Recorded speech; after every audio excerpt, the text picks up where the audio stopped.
Turkish Airlines EuroLeague in association with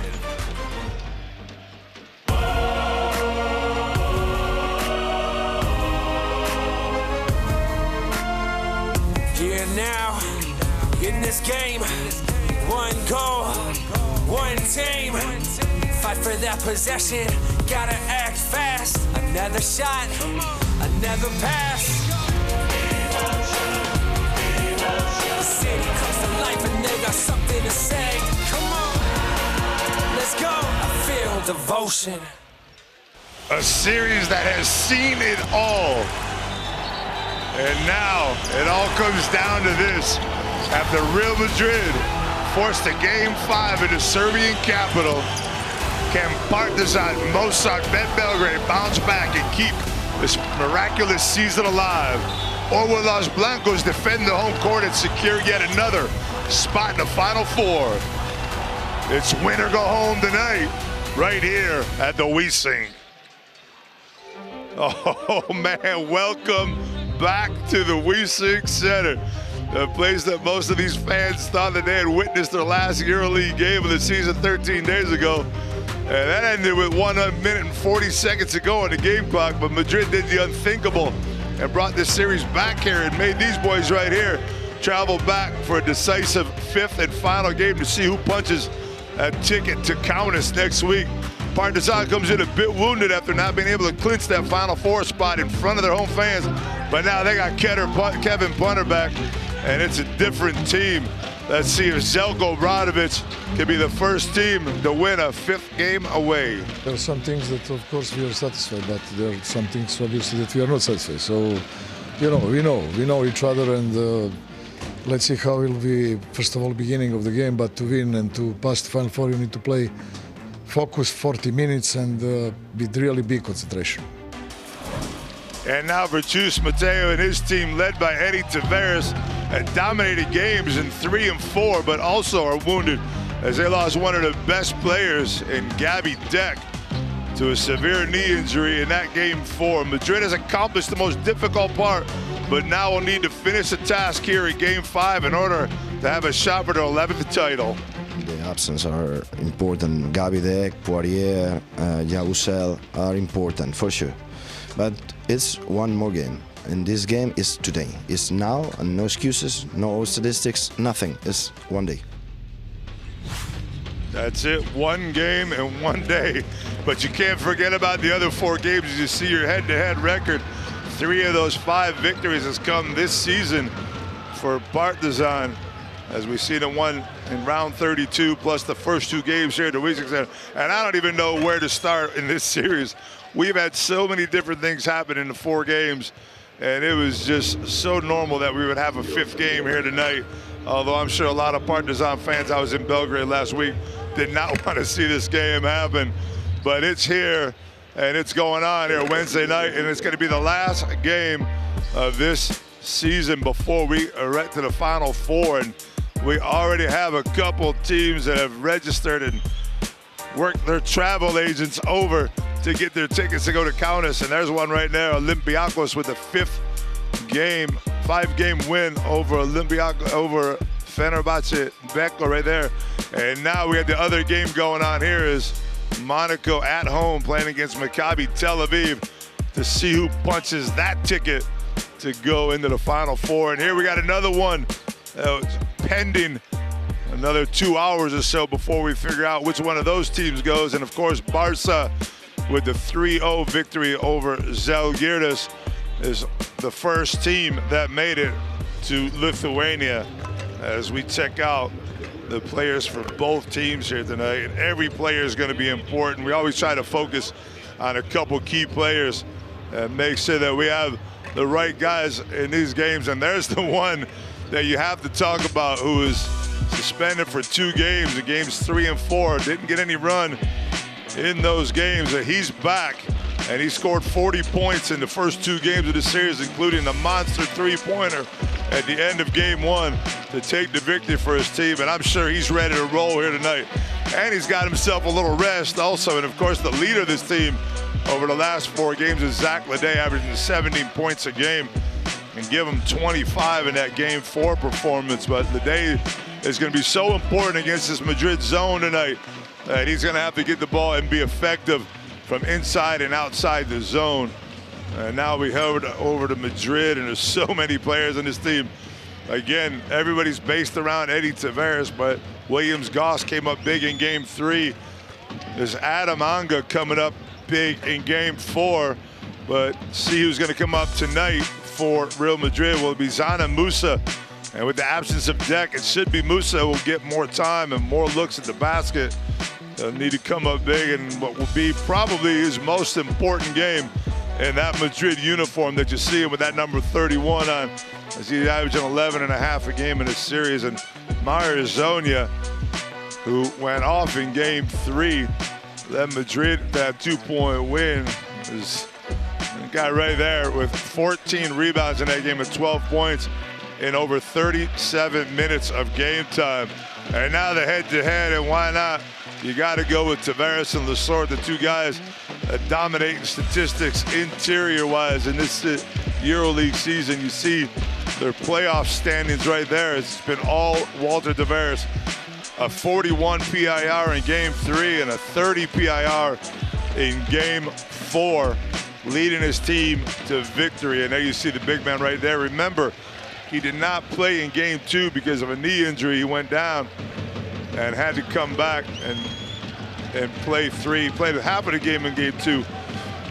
As you see your Partizan roster at the bottom of your screen, punter back in the lineup with Smilagic, who had 0 points in that game 4. And he's an important player to take Tavares away from the basket. You see the rest of your lineup there. Nunnally also looking to have to look to score tonight. Madrid has been playing that 2-3 zone throughout since the 3rd quarter of the 2nd game, and it's been effective.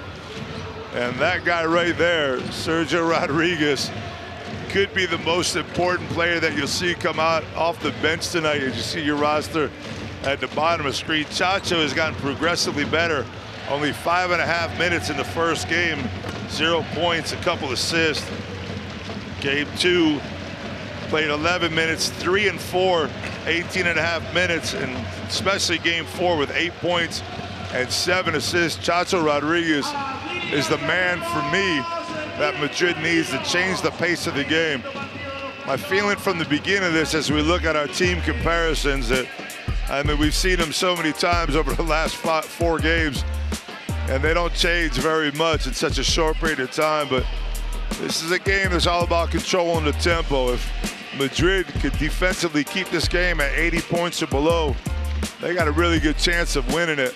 You see Madrid dominating on the rebounding side defensively and offensively, but that hasn't been a big factor so far. But if they can keep it under 80, I have a feeling that Madrid has a good chance of winning this game. If this game goes up in the mid-80s, Partizan's a team that has the offense to score, especially with that man right there, Kevin Punter, checking back in the lineup. We're going to see about that rest. You never know. Guys come back from that rest and they want to go out and get the game instead of let the game come to them. So we're going to see how Punter starts off the game. To me, that's going to be an interesting factor. Does he start out coming out shooting? Is he's ready to go after missing games 3 and 4 and not being there for his team? Or does he come out and kind of let the game come to him a little bit and try to take over in the 4th quarter? As now we have the introduction of the Real Madrid players to their fans. As I said in the opener, cannot believe that they're back here watching another EuroLeague game, a 5th game, because nobody thought when this game went back to Partizan that there would be a 5th game in this series. But as I said, they did the unthinkable. As Madrid's brought out all the stops here tonight with some flares and some spotlights, turning the lights out. We usually don't see that here in Madrid, but they've brought it out here tonight for game 5, and why not? Every bar, every restaurant, every place around this arena has been jam-packed since about 5 o'clock this afternoon, and people are ready to get this game underway as soon as possible. About 5 minutes and 20 seconds to go to tip-off time. One injury report for Partizan is their guard, Alexa Abramovich, came out with a sprained wrist, and he's in a cast. He won't be playing as he didn't play in Game 4. And we'll see who the starting fives are for both teams here in a little bit after the presentations. But it's going to be interesting how the starting fives are going to be lined up here for both teams. See what Zeljko Obradovic comes up with. See what Chus Mateo comes up with here. As you got to give the experience on the floor to Real Madrid 100%. They've been here so many times, and they know what it takes. Again, I'm just giving my opinion as we see the head-to-head between these two coaches, and it's all come from this season, essentially 2-2 so far. That's their playoff record, obviously. They're 3-3 as far as the regular season is concerned. Also, they went 1-1 in the regular season, but again, if Madrid gets out to a lead here early like they did in Game 4, it's going to be tough for Partizan to come back. They're a young team and not that much experience. Madrid has the experience. They know how to play. As you see Abramovich's hand right there, all casted up. He's not able to go tonight. So that takes a little bit of a point guard position out for Partizan, which hurt them a lot more in Game 4 because Punter wasn't there. And here comes your starting five. And I had a great stat about the last 3 minutes of the game that I'm going to bring to you in a minute. You see Jan Madar, who's been in and out of the lineup. Kevin Punter getting started also. Smilagic, Papa Petru, and Zach Lede, as it'll be Lesort started out on the bench tonight. Smilagic trying to come out to maybe take Tavares away from the basket, hit that three all the way at 0 points in the Game 4s. Nigel Williams-Goss, big Game 3. Anga, big Game 4. Musa being consistent throughout. Tavares dominating. And Eli Nadai getting the start at the 4 spot in the absence of Gerson Yabusele. And see what Nadai does, bringing some energy to the field. Chus Mateo decided to bring the young boy out here as a starting five. But interesting statistic I was talking about. It's got a lot to do indirectly with Kevin Punter. In Game 3, Partizan was 1 for 8 from the field in the last 3 minutes of the 4th quarter. And in Game 4, they were 2 for 8. As we look at our referees here tonight, Boris Ruiz have taken over as our head referee. And I said 2 for 8 in the last 3 minutes of Game 4. So the absence of Kevin Punter had a lot to do with that, and so did the zone defense of Real Madrid, as they've caused all kinds of offensive havoc for Partizan along the baseline and in the corners. They've gotten the ball well to the foul line to Lede the other day in Game 4. Lede was effective with it, but they just couldn't hit from deep. And that's going to be the key. If they could stick it from 3 tonight, they could take Madrid out of that zone. They're a better team against Madrid man-to-man. And Partizan doesn't match up as well against the zone unless they start dropping those threes from deep. And unbelievably, we're back here for a Game 5. I couldn't be more excited to be back here to watch this game, to commentate this game and bring it to you. We're going to be the last game of the night as Maccabi and AS Monaco are going at it in the French Riviera on the other side. And we'll be the last ones to finish. You see Vincent Poirier right there, obviously out of the game with a calf issue that came up before the game, before the shoot-around in Game 3, which took him out of the lineup. There's Ndaye getting the start tonight as we're about to pay tribute to EuroLeague. And listen to this EuroLeague anthem as both teams stand up across midcourt. Remember the last time they were on this court together, what happened, as we listen in on the anthem.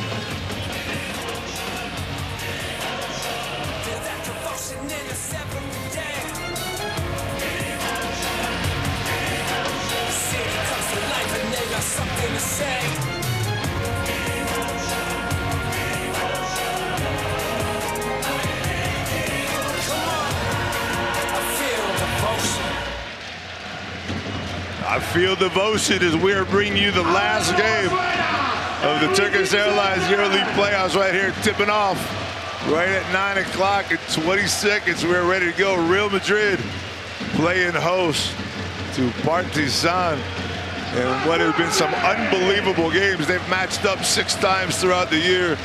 and every game has been more exciting than the other. Look at this shot block leader right there, Eddie Tavares, the 2.2 blocks a game. And he's out there ready to do his thing. And you know what? When you look at 2.2 blocks a game, you don't think about the fact of how many Vinicius checking out the game after the 1-1 tie last night. Oh, coming out and checking. All the stars are out tonight as Madrid wins the tap, and we are underway here at the We6 Center. Goss, remember that big game he had in 3. Musa now with the help from Madar. Tavares with the cut to the basket. Smailagic. Goss, just like he did at the end of game 3, this time he comes up short. And Partizan with the rebound. Bringing it down, setting up the 2-man game up top. Punter. Slowly trying to get himself in the game. Smailagic can take Tavares to the basket, but he's got to make a 3 or 2 first as Musa comes with the first foul as he tries to get over the top of that handoff. And makes just a little bit too much contact, getting his arm in there against Papa Petru.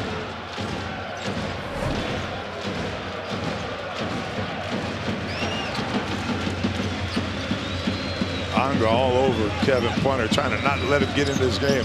Smailagic to the basket, fakes up over the top of Tavares and gets the first basket of the game. Tavares wisely staying away from the big man, not picking up that early foul. And if you get Tavares in foul trouble, this game is over for Madrid. Musa to the basket, blocked by Smailagic as he's got 2 plays in a row, and there's a foul on Tavares reaching in. And that was the foul we talked about. Or is it on Musa? If it's on Musa, that's number 2. But I believe it's Tavares reaching in. Punter well defended right there using the body. And watch Tavares right here. Gonna reach in and get a shot at the face. And that's Eddie's first foul of the game, so keep an eye on that. If he gets a second one quick, Juice is gonna have to make some decisions here. Madar off to Lede. Lede pulls up from deep. That's a little bit long off the back of the rim. Madar with the loose ball rebound. Sets things back up for Partizan. Now to the basket. Back to Smailagic. Almost loses it. Now he does lose it off the deflection. Goes out of bounds with 4.6 to go on the clock. Smailagic looking aggressive tonight, going to the basket offensively. See that ball off of Anga's elbow. Again, only 4.6 to go on the shot clock. See what Zelko has set up. Smailagic from 3. That's short off the mark. That's 2 threes in a row missed by Partizan. Musa to the hoop. Goss now. 2-man game with Tavares. With Ndai in the game, they're going to let him shoot that 3 and stop Tavares' penetration down low. But down there, once Eddie gets the ball, there's no stopping him. But you saw the difference in the rotation right there. Ndai is not Yabusele from deep, so you don't have to respect it as much. And on the cut down, it was Punter coming over and helping out Tavares, but Tavares follows through with the offensive rebound. Should probably say loose ball rebound. Anga just threw one up, and now Tavares will go to the line. He rattles that one home.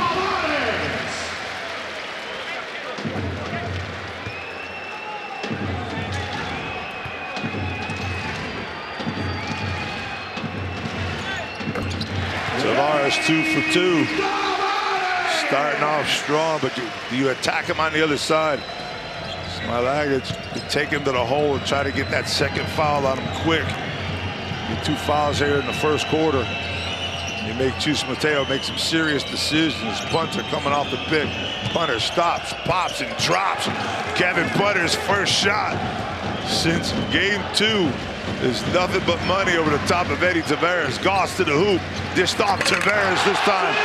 Throws it down with a great dish from Williams Goss. 2-man game up top. Smailagic going to pop out. It's Lede now trying to take the young guy. Lede, watch the turnaround. Lede with that one-hand soft touch, but he's short. 25 points in game 4 on it.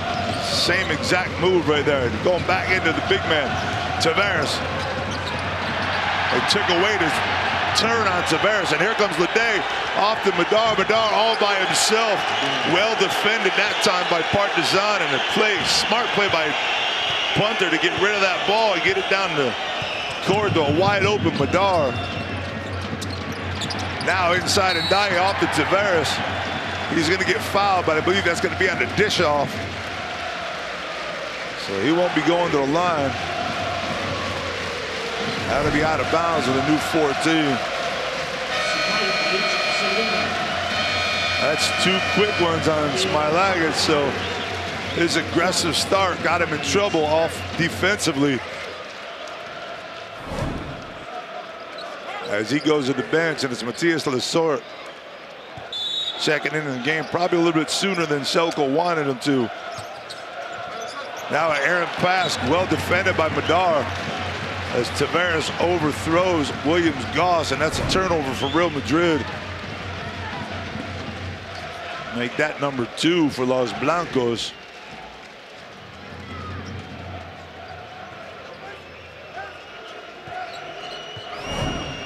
Madar brings so much energy on offense and defense for Partizan. We'll see how much time he gets as he comes off the pick from the Zor into Papa Petru over the top of Musa, but that's short, and that's going to be off Eddie Tavares. The Sort always causing problems down low. He doesn't give up on any shot. Whether he's got a chance at it or not, you're going to see him come all the way over the back of front of Tavares right there and force Tavares to not grab 2 hands on it. Papa Petru all by himself down low. That was an easy look from the out-of-bounds plays. The coach, you hate to see that. Giving up easy looks like that to a great offensive team like Partizan. And Ndaye, see how long he's going to be out there for. He's a little bit of a liability offensively, as Madar is going to pick up another foul. That's going to be 3 on Partizan, as Goss puts on the brakes and draws the contact. See, Musa got caught up in the pick from the Zor. Actually got caught up twice.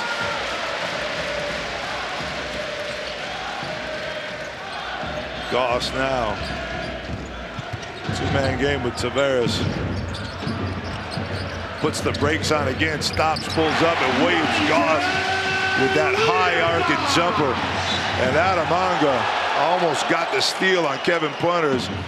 Partizan trying to push this game up as fast as they can. They want an upbeat game, controlling the tempo. You see Madar getting it up, and Anga pleading his case to see if that went out on Punter, but it's Partizan's ball. Madar stops. He's going to be long on that one as he's taking into account the Tavares factor. Anga now off to Musa. Musa up, nowhere to go, but he does get the dish off to Ndaye. It's the easy dude, the young man. Ties this thing up at 8. The assist from Jana Musa. Punter now fouled by Anga, trying to get over the pick from the Sword. You expect it. If anybody watched Game 5 last night between Olympiacos and Fenerbahce Beko, you expect a physical contest, as we saw last night, and an amazing game between those 2 teams and an amazing series. Congratulations to Olympiacos. They're punching another ticket 2 years in a row to the Final Four. And now Madar had a look. This time he didn't want to take it, though. Now he's going to get himself in a little bit more trouble. Going up over to Anga. Oh, man. Yeah, Madar making life difficult, but knocking it down with the fadeaway over the top of Adam Anga. Goss one more time to the basket. That's going to be knocked out of bounds. Looks like it's Partizan ball. Goss is asking for a coach's challenge, but I don't think, maybe a little bit too early to try that one out. Way off his knee right there. You don't want to waste a challenge. Madar now already with 4 points, looking into Lede. Trying to take it at Ndaye. Fade away. Ndaye throws it. 5 on the clock. Madar's going to eat it, but it's Papa Petru. Turnaround, fade away. Papa Petru off the mark, and Ndaye screaming as he rips down the board. Gets it up to Goss. Anga to the hoop. Watch out. Adam Anga up and under. That's going to be a foul Zonga will go to the line for two. And we at 3-4 on the game clock. 4:44 to go, and I believe we're going to have a media timeout right here as both teams walk over the bench. Partizan with a 2-point lead, 10-8. You just see the block by Ndaye over Zach Lede. Nothing but ball right there. And a 2-point lead by Partizan as we go in our first timeout of the day at 4:44 to go here in the first.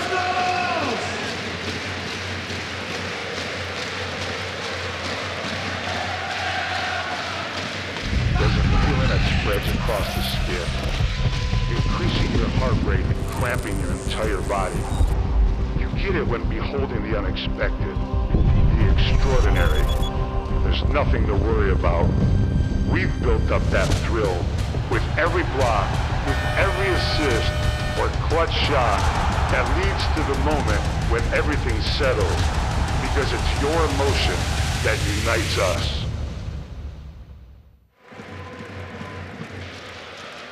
Final four, here we go. Alec Peters texting, tweeting, we are Olympiacos, and they will be traveling to Lithuania in a week's time. We'll be seeing them up there along with Barcelona. Those are the two teams that have already qualified. You see Mathilde Lesor right there. Look at that. The rebound leaders of this season is Lesor in first place.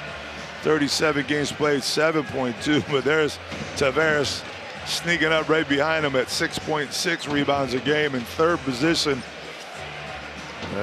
Matthias Lazard has been relentless, averaging around 3 rebounds a game. There's Dante Draper checking at the game. William Wancho, the brothers, also checking out the game tonight. All the stars are out here for Real Madrid. Dante Draper, an ex-Real Madrid player. That is pretty much set up home here. He loves this city.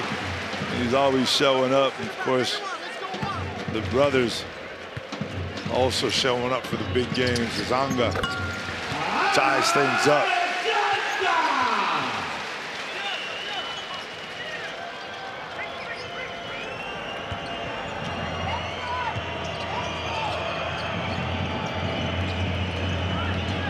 Punter now against Zonga. Had Lazor for a minute. Lazor wasn't looking at the rock, though. And now they got to come back and play that two-man game one more time. Tavares gets out on that one. Lazor's going to get fouled by Anga. Again, it doesn't matter where the ball goes. Matthias Lazor will go after it. And as a guard with a long rebound, you're going to watch what Anga does here. He gets the block out. He's going to get the push as Lazor gets off his feet, which is going to be where the foul is going to be called. It's such a tough call to take as a guard, because you're asked to protect that foul line. You're asked to get those long rebounds. And when the big man's out there, you block him out and you get called for the foul. You see Adam Anga pleading his case, but there was a little bit of a push there. But more importantly, that's Anga's second foul. Punter off the pick. Punter short. Ooh, Anga got a little piece of the net. That could have been called. As Zach Lede is going to be called for a foul and Ndaye rebound. Watch that ball come off the rim. There's Anga. Could have been called for a goaltending right there as he got some of the net.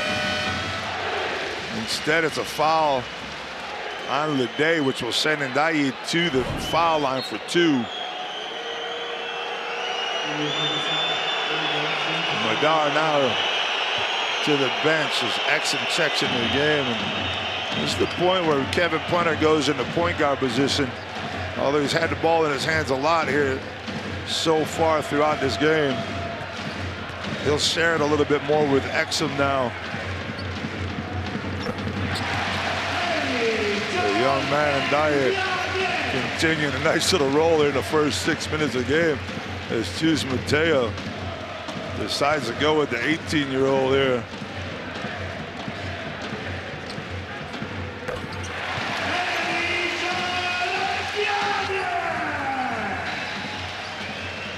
All EuroLeague fan voting is open. Fans take part Get on to www.euroleague.net and vote for your favorite players. Madrid's defense now taking over as Anga with his 2 fouls goes to the bench. Rudy Fernandez checks in. Fernandez had some pivotal minutes in game 3. Played well here in game 2.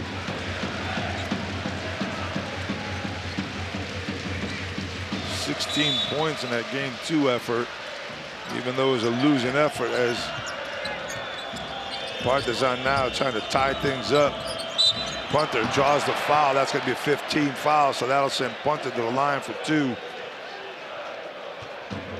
Daye right there getting on the reach in. Williams Goss got stuck from behind with the foul called. Daye's already got 4 points here tonight. Early on, getting a couple rebounds, also leading his team in both categories. Punter, solid from the line throughout the season. Punter had 40 points in the first 2 games of the season. Still has more points than the majority of the players for both Real Madrid and Partizan. As Daye gets a big round of applause as it'll be Mario Zoni coming in. So Daye kind of substituting for Yabusele, substituting for Gabby Deck, kind of going in as a multi-role. Does a great job in that first 6 minutes, let's say 10 seconds of this first quarter. Now Musa off to Goss Tavares. Now the 2-man game. Goss up over the top. Williams Goss is feeling it in this series. Ex-Partizan player himself. Did work in game 3. Now he wants to finish up game 5 the same way. Lazort down low. Nice play by Rudy Fernandez. As you know, Rudy, as Lazort does up in the air over the top of the rim, Rudy does it on the floor. Watch Rudy come flying from the other side. He's got the help side. Got the clean steal, but couldn't get possession of it and went out of bounds, only leaving Partizan with 11 seconds on the clock. Madrid not giving up the easy one this time. Punter. Papapetru from deep knocks down to 3.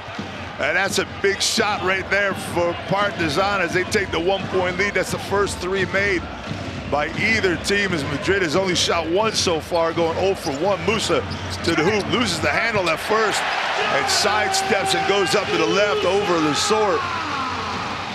Gives his team the lead back as we continue to go back and forth here. What else do we expect? Exum to the hoop. Exum gets fouled going in.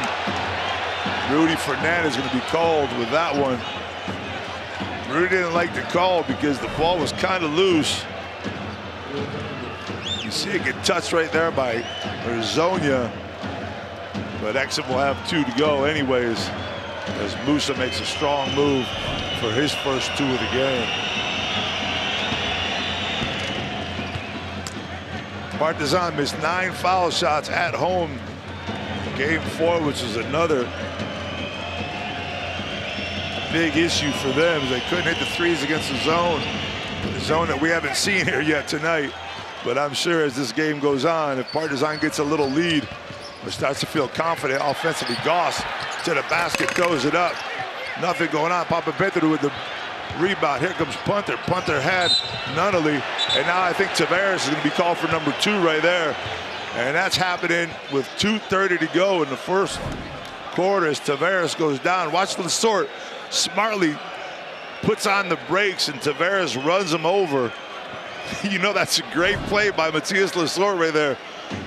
There's 2 different ways to take it at Tavares, and that's one way. Now Anthony Randolph checks in the game. Randolph just coming back from being out for so long, has struggled in the lineup, finding his rhythm and finding it, especially defensively. And you remember the games where Tavares, the times when Tavares are not in the game, it's been all Partizan.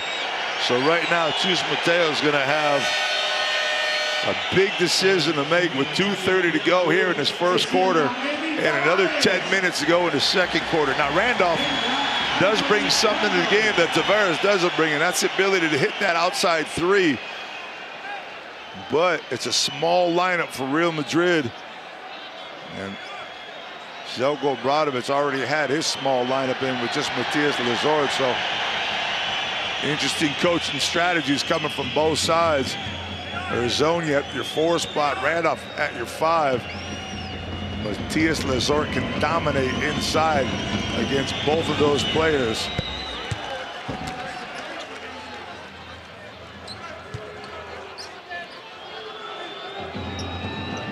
Get those votes in for y'all EuroLeague team.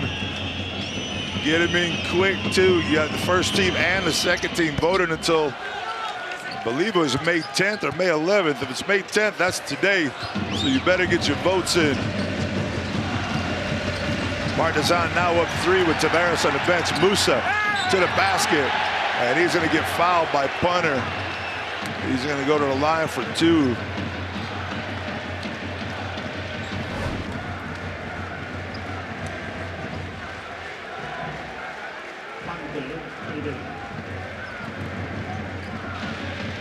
There you see the foul by punter right there, getting a lot of that wrist as Musa goes to the line. That's punter's first foul. Lizord also on 1. Even though punter automatically raised his hand, he knew he got the foul, but he wanted to make sure that the refs didn't accidentally call that on his big boy Lizord and give him his second foul, as they got Tavares on the bench right now. Musa, good on number 1 from the line, giving him 3 points on the evening.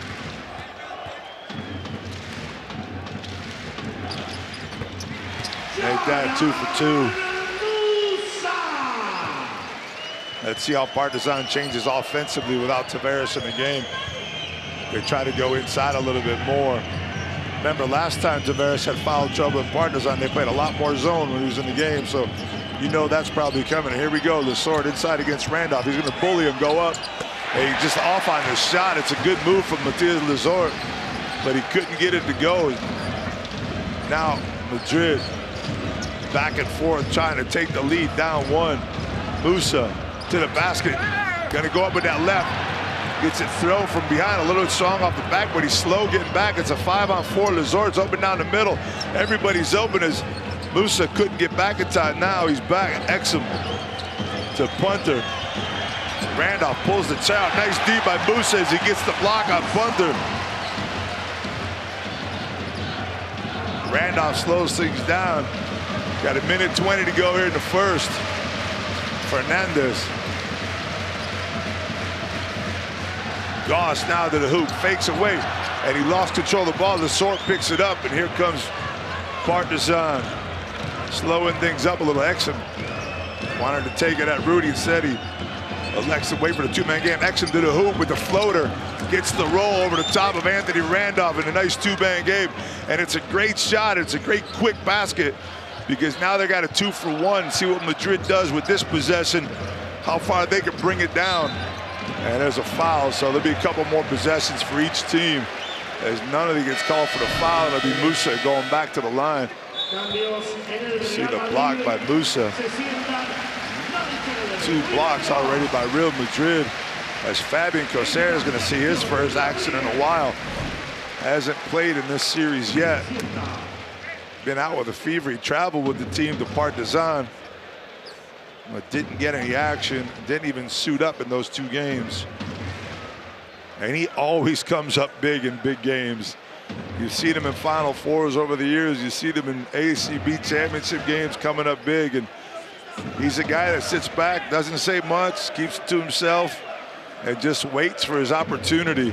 And when he gets the opportunity, he steps up.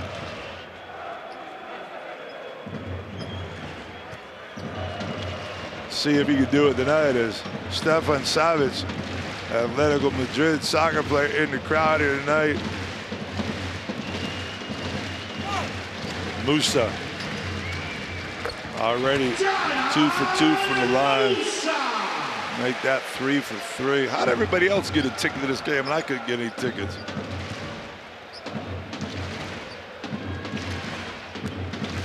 Kevin Punter in his first game back, getting all the run in the first quarter, 4 points, 2 assists. As Musa now takes a rest, and it's Kosar coming in.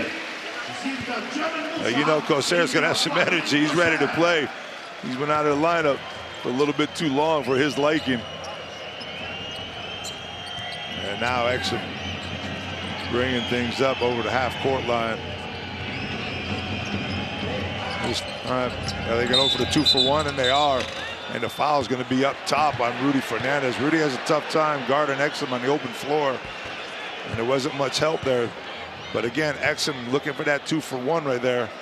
And he got it. He's going to go to the line and shoot 2. You see Randolph just had his back turned enough. And Fernandez gets the hand in. And I think he's kind of lucky that they didn't call that an and one.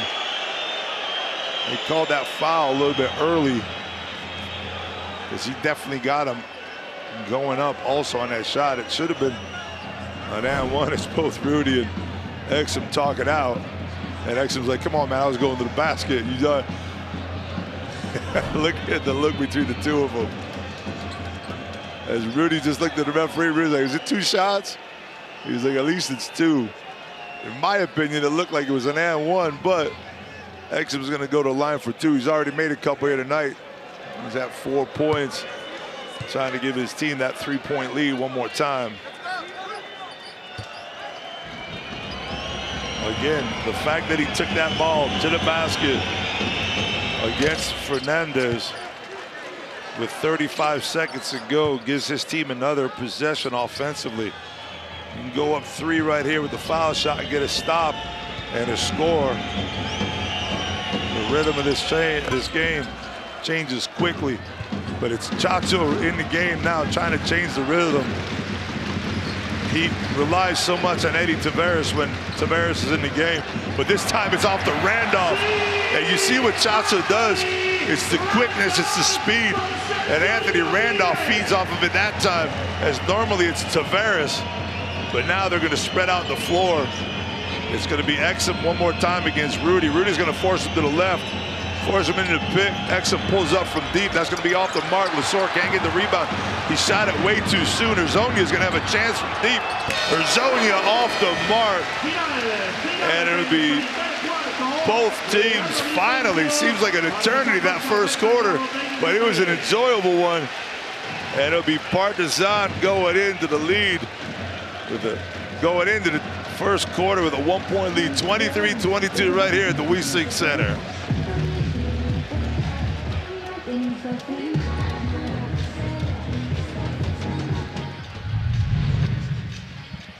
Check out some of these first quarter highlights, and what did you expect? Nothing but excitement from both of these teams. They've given us so many basketball fans so much pleasure. Yeah, there is that ugly scene at the end of the game too, but there has been so much great basketball between these two teams over these last 4 games, and I'm sure they're coming back with it here tonight. And the first quarter is any indication of what we have for the rest of the night. It's going to be going right down to the buzzer one more time. Remember, we talked about the fact that at home, Partizan struggled in the last 3 minutes of the fourth quarter in games 3 and 4. And of course, that was without Kevin Punter. So we'll see exactly what goes on tonight. As Chacho's in the game for, let me check it out here, all of 47 seconds. Got his first assist to Randolph right there, and just brings a different kind of energy to this team. Yeah, you got a team that's Goss is not a true point guard. Anga's not a true point guard. And when Chacho comes in, he just kind of changes the rhythm of the game, because you finally got that point guard in the game. You got your player of the quarter right there, Eli Ndaye, with an 8-point index rating, 4 points for him to block, couple rebounds to boot. And the young 18-year-old getting it done early on. As you see Gabby Deck with a brace on his leg. As you see the brothers getting applause from the rest of the stands. Sitting front row tonight.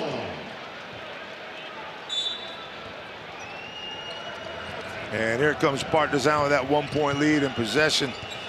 Exum being aggressive offensively against Fernandez as much as he can. Punter hasn't got a rest yet, but he's rested in games 3 and 4. So Nunnally, who's been quiet offensively, wants to take Rodriguez up, under, gets the foul. And wanted the and one right there, but I believe that foul is going to be called on Chacho from behind. You see Nunnally go to basket. There's, I don't know, that was called on Anthony Randolph on the body contact. I thought that was called on Chacho for a minute, but it was Anthony Randolph. Nunnally money from the line. Partizan strong from the line here so far, 10 for 10. Both teams, I'm sorry, 9 for 9 is Partizan. Madrid's 10 for 10. See if they can tie that up right here. Game 5, baby, you gotta hit free throws. Both teams are getting that part of the game done anyways, but what really matters is the fourth quarter. Coser, of course, wants to go left. They're gonna switch that every time. Now Chacho's calling Randolph up for the 2-man game. This is where Chacho excels. Stops, pops. Chacho from 3.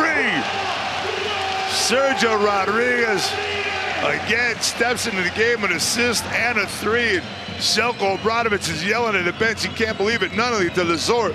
Lazort gets shut down.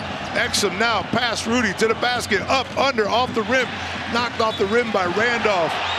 And that goes out of bounds on Anthony Randolph. And you got a new 14 on the shot clock. Sergio Rodriguez is just bringing back time here. He did it in games 3 and 4. And right now he's trying to do it in game 5. Fans back into it. Punter. Now the 2-man game with Coser. Zonia. Unbelievably not called for a foul there. Kevin Punter from deep. And that's the one that Kevin Punter wanted right there. That's going to make him feel good as he's got his 7th point to go along with 2 assists. And back to the 3-point lead. Chacho to Zonia. And Papa Petru is going to be called for that foul, trying to bust through that pick by Anthony Randolph.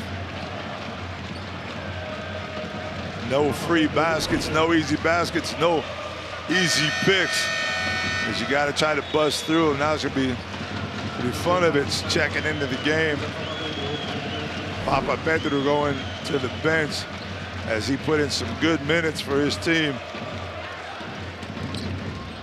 5 points for him. Chacho one more time looking for that 2-man game. This time they switch it so he can't get the 3. Coser with the left slips down. Arzonia is going to push off to try to get to the basket. Throws the hook shot up. Arzonia's short. And Exit pulls down a rebound. He's so fast getting down the floor.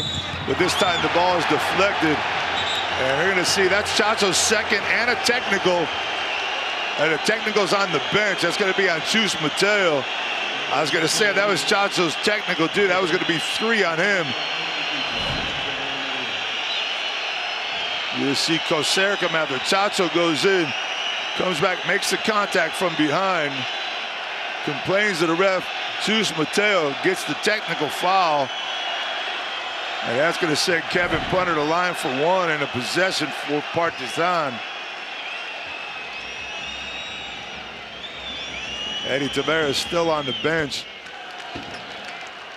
You got to figure he's probably going to wait till about the 6-minute mark or so, or until Partizan starts to open his lead up a little bit. Right now it's at 4 with a good possession here.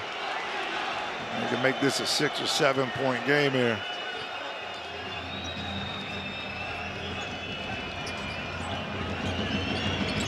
Excellent. Wanting to go one-on-one one more time. Nunnally taking Rodriguez a couple times with his back to the basket.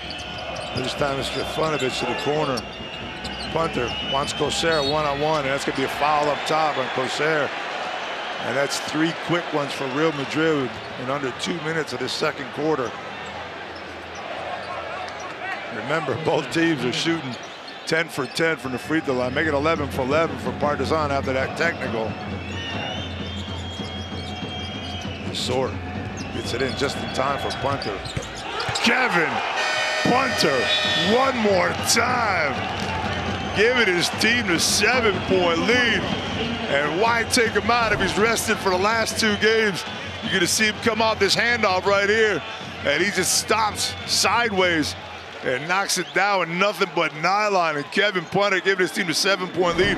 And you got to make a decision quick with Tavares if you're Chus Mateo in the 9-3 run to start the second quarter.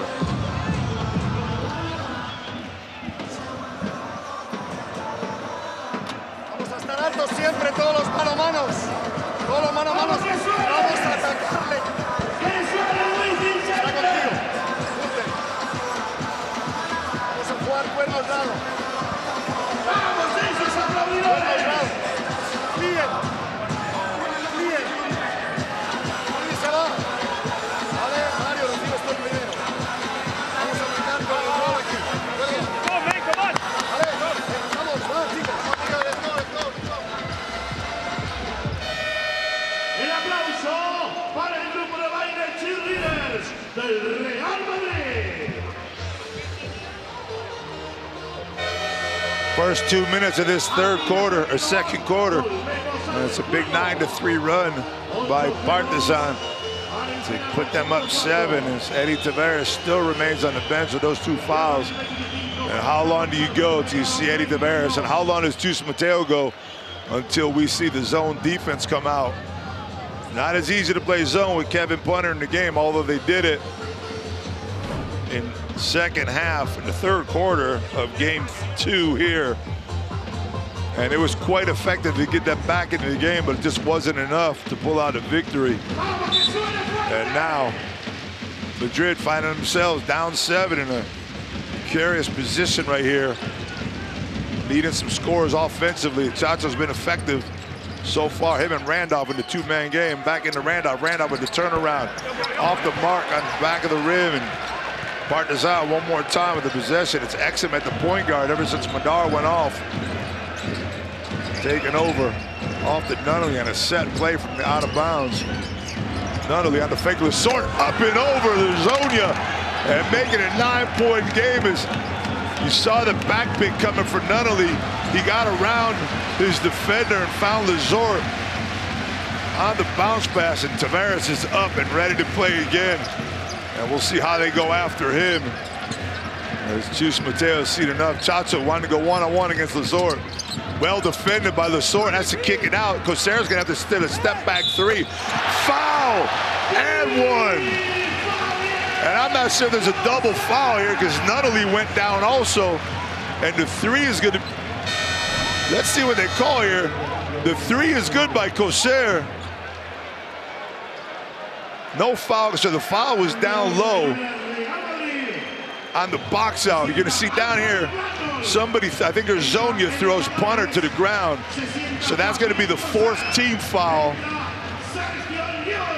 for Real Madrid, but the 3 does count. So now it's a 6-point game. Huge basket by Fabian Coser right there. And Tavares and the zone come out at the same time as Coser goes to the bench. After making that 3, Huey checks into the game.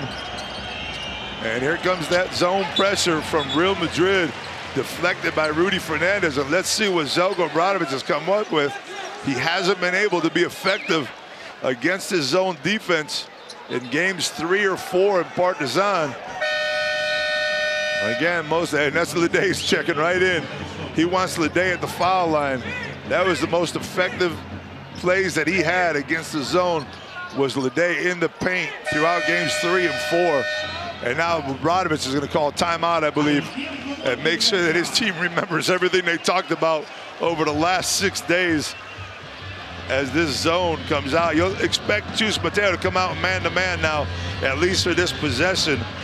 But with 4 team fouls and Tavares on the floor, you might be risking it. Although Lazort did just take a seat on the bench.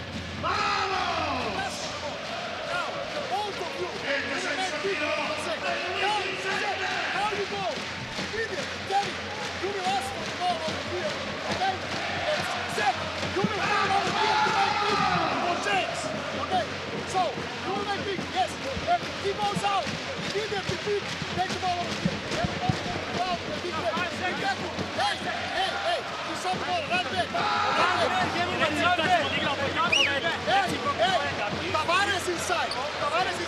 Out defense beginning of the game. X, this side, that is one player over here. So, this player need to be inside. No guard penetration. No guard penetration. Not only do you hear Zelko Obradovic reminding his team what they worked out in the zone, they also remind them they're going back to the original defense they started with Tavares in the game, which is going to mean cutting off some of the penetrations and especially rotating when Tavares cuts down the middle and forcing the pass outside. And there's Real Madrid, again, going right into man-to-man, as I said they would. They're coming out, set up zone, and then they went right into man-to-man. Now they might go back to zone again. A little bit of confusion as Tavares throws up the 22 sign.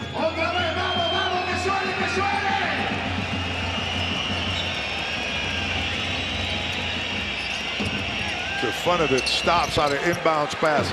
Can't get it to drop. Here comes Yui. Kicks it out. Fernandez from deep. Fernandez is short. Trifunovic with the rebound. Nunnally now trying to get himself into the game. He's got those 2 points against Chacho.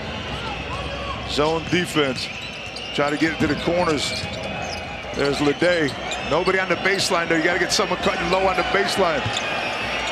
Again, nothing there for Partizan, and they can't get an effective shot against the zone. You see a frustrated Zelko Obradovic. Can't believe that his team can't get a shot against the zone. A good look. 6 minutes to go here. It's a 6-point lead as Chacho wants a 2-man game with his big man Tavares. And there's Tavares on the cut, up, over, top. Tavares dunk, throws it down. It's all the Chacho Tavares show right now. Point guard to the big man, and the zone defense making its mark here again. They don't hit that shot right there, they got no chance to win a game against the zone defense. They got to take the shot. They got to hit it. But Trifunovic might not be the man that you want taking that shot. Chacho one more time to the hoop. Kicks it over. Wide open Fernandez. Oh, he gave up a 3 as Tavares didn't see it coming. And it's picked off by exit punter. Out to Nunnally. Nunnally doesn't miss that shot very often. James Nunnally, what a turnaround right there on the fast break. And Kevin Punter unselfishly giving up the ball to a wide open teammate. James Nunnally knocks it down for his first 3 of the night. Chacho again with the 2-man game. They had the rotation from punter. Zonia can't get it. Nice block out by Nunnally on Tavares. Tavares has to be careful going to the basket, getting offensive rebounds. Now punter wants to pick and roll from the days. Madrid's forced to go in his zone. There's the pass. Oh! Tavares comes out of nowhere. Trifunovic is going to be stuffed at the rim. He comes out of the game. Zelko quickly pulls him after a couple missed shots. But this is the difference that Tavares makes, is he can cover the foul line, and he can also cover underneath the basket with just a step. You see him covering punter at the foul line, gets back in time, and that block can't be any cleaner. Trifunovic tries to throw it down. But the big man who's leading the league with 2.2 blocks a game gets himself another one. Yui has it himself. And there's number 3 on Tavares right there. That's the biggest play of the game so far with 4:30 to go. And I'm going to tell you what, nobody likes the call, but it's not Tavares' fault. You see him moving right there. Shot's got the ball a little bit early. And you have to call that call if you're a referee because of the movement. And now Tavares has to go back to the bench. And you see Partizan's eyes lighten up right now as they're going to try to put the foot on the gas, as it's going to be Ndaye coming in to take over for the big man. Now the question is, do they maintain the zone? And it looks like there's another technical foul called. And let me check who that technical was on, because if that's on Tavares, that's going to be 4 for him. He's got 3 right now on the list as Nunnally hits the 3.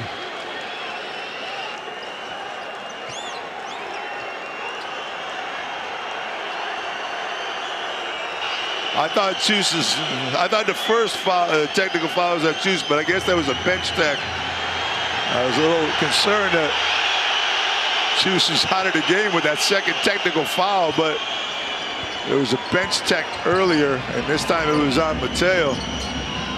And an 8-point lead for Partizan, and Tavares on the bench. Nunnally now, wide open lane to the basket, dumps it off to Lesort, and Daya gets his active hands on the rock. Musa back in the game to the boot basket, goes up at the left, and he's going to get a couple shots.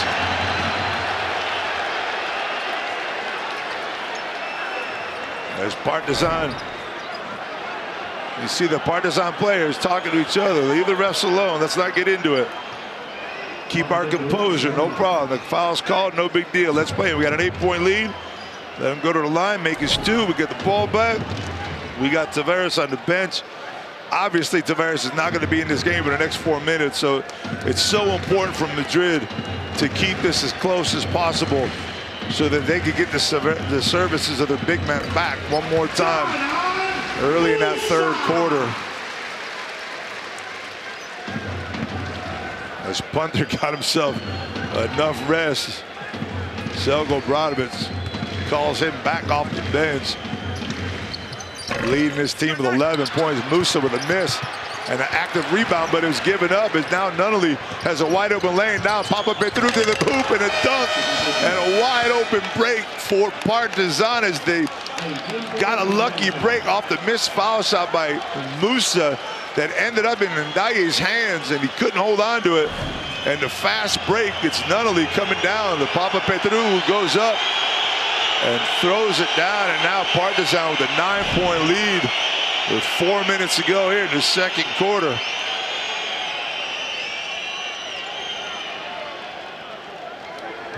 Fans obviously not happy with the referees, but they have a bigger problem with the fact that Tavares is not in the game. Nobody liked that third foul, that offensive foul call on Tavares up top, but there was some movement on that pick. And when you're a big man, you're so important to your team as Tavares is, you just can't get fouls on offensive picks on 2-on-1 games. We check it the timeout. Chus Mateo.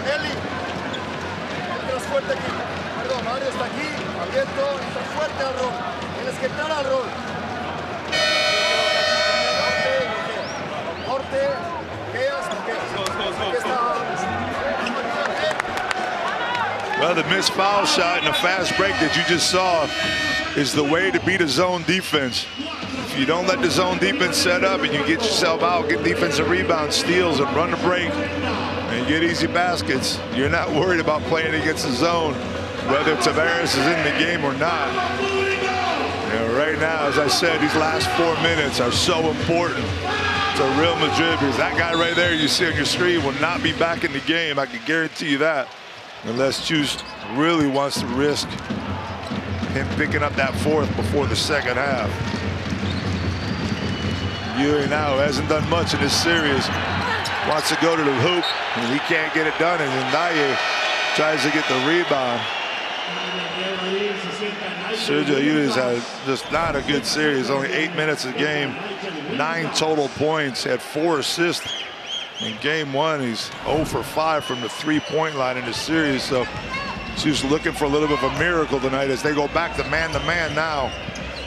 Exum up top, trying to get into the resort against the young man, and Ndaye is not going to give up. And there's a battle against each other, and Ndaye is going to be called for the foul. And that's Real Madrid's already in the bonus. You see the battle right there. You see that arm go up. That's what the fans want, and the sort is so physical. It's so aggressive. There wasn't a push-off by Lesort. Got his hands up there, though. Could have definitely been called.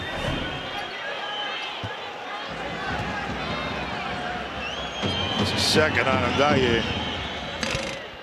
Lesort knocks it down as a referee talks to the young man. Give him a little bit of explanation about what he did wrong there. Petru also talking to him at the line. As the dominance from the line. Partizan continues 14 for 14 for them. 5 offensive rebounds also for Partizan. Madrid only 2 for 6 from outside. Musa, this time against Lezort, there'll be a foul on the floor. And Lezort has to be careful because that's his second. Remember, Smilagic also picked up his second foul early in the game. We'll see what Selko does here. I would keep Lezort in. Lezort's a more effective player against Hendaye. Yui wants to get a look at it, can't find it though. Zonia. Now Madrid's got to find someone to step up with Tavares on the bench. Zonia using the body up over, tries that shot again, and this time he gets the roll. He didn't the last time off the hook shot, but this time he gets it. Madrid's gonna have a tough time defending Partizan though on this side of the court now. Zonia right against Lezort. And I love that about Lezort. I love that about a big man. When you know you got the advantage, don't wait. You know he's gonna probably foul you, so take it to the hoop as fast as you can. As soon as he caught that ball, he realized it was on him. He felt the contact. He knew where Zonia was, and he went to his right and got to the hoop, and Matthias Lezort will go back to the line one more time. And he's already 4 for 4 for the game. Zonia here getting a nice roll. Look at Hendaye just all over the place, trying to get those rebounds.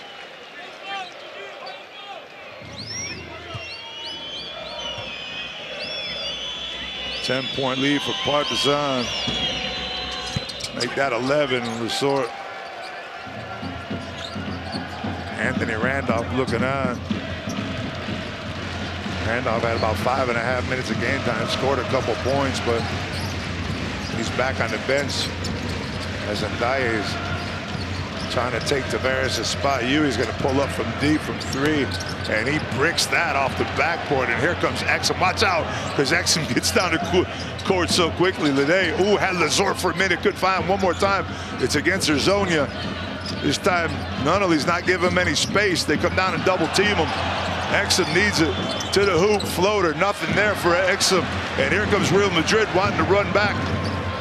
Anga, Goss stops, pops, and he knocks down the 2. Williams, huge play right there for Real Madrid in transition defense. And the shot by Goss, not letting Partizan set up their defense.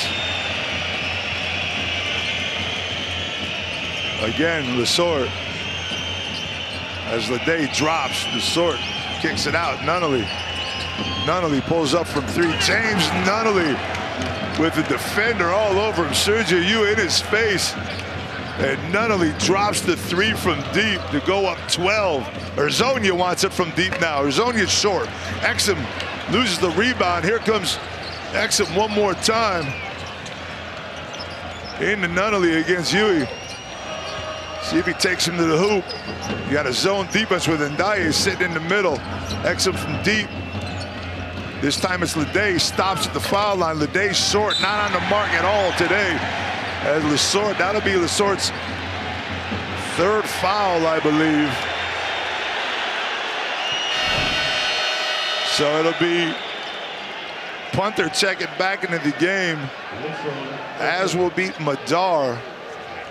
And let's see what, and Smilagic jumps off the bench, and that'll be for Lezort as he picks up his 3rd with 1:18 to go. Madrid, again, just trying to hold on with Tavares on the bench. It'll be Musa back on the line. This will be Musa's 4th visit to the foul line here tonight. Leads his team with 7 points, but 5 of those are coming from the foul line. He rattles that one home. Remember the last time he missed? Papa Pedro got the dunk off the fast break.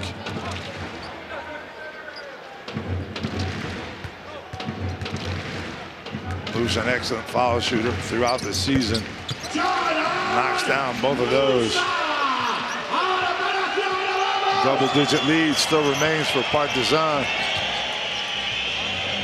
Looks like Madrid's back in the zone. Punter wants it one more time. Kevin Punter rattles home a 3 for a 13-point Partizan lead. Kevin Punter Was he secretly waiting for a game 5? Did he want his team to lose 2 so he can come out? He's got 14 points, 3 assists already.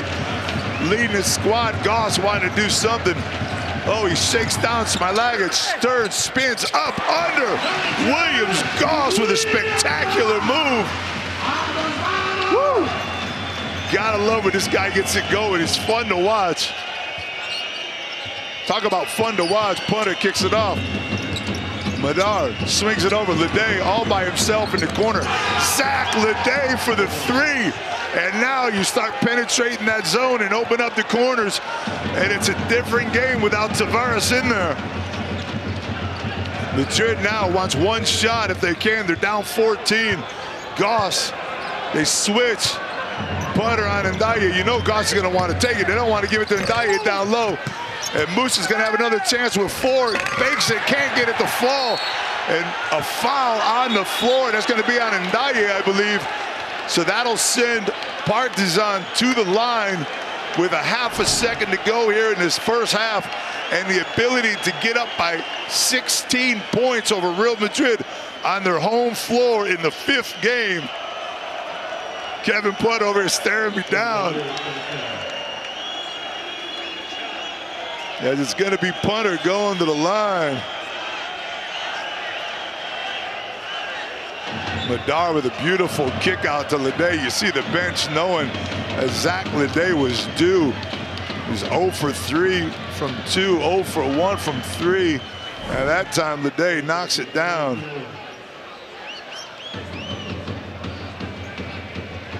Referee is now going to the table for an official review. Normal speed, please.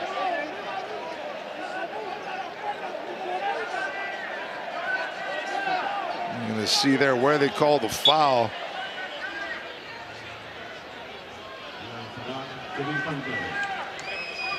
Punter's going to go to the line. I'm not sure who they call that foul on. It might have been Ndaye. I believe they call it mark 30. Yeah, that's Ndaye because he got his 3rd right now. His punter has a chance, as I said, to give his team a 16-point lead here going into halftime. And they've quiet down the crowd with Eddie Tavares on the bench. And another one. Now you're going to get a quick switch as punter goes to the bench. Won't take any crazy chances here. Half a second to go.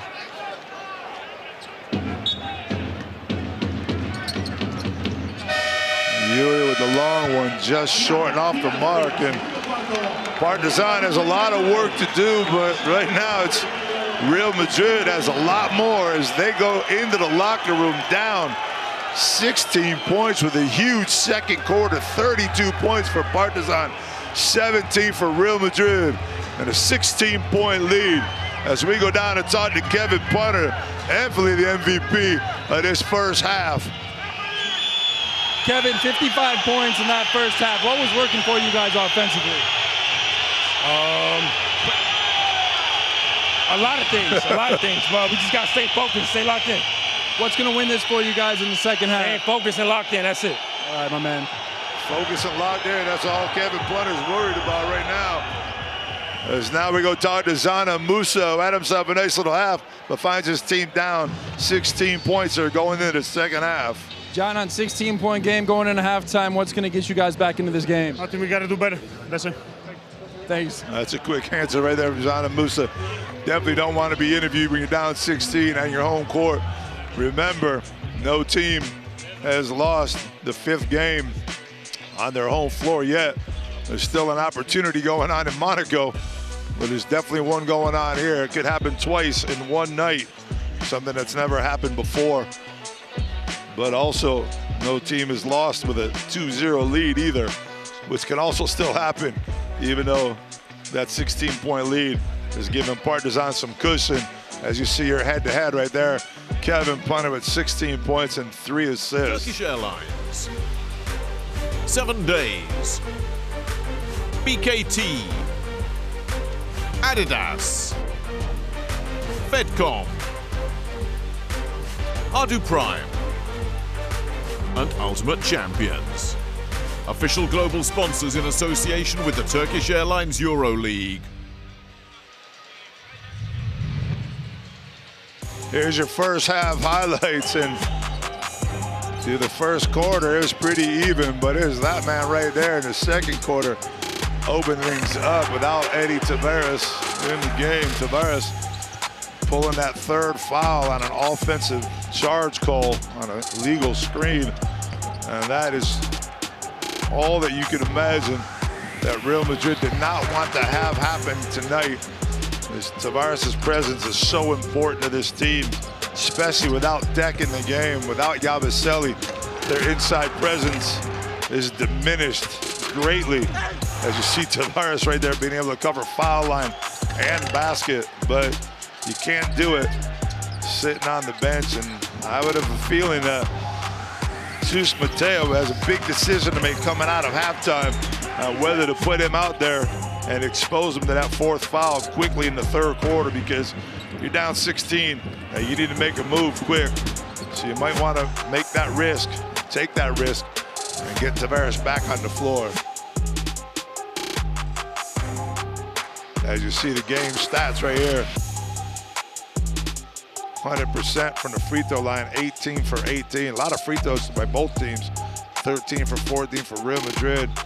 Also a rebound advantage. And we'll be back here for the second half in just a little bit.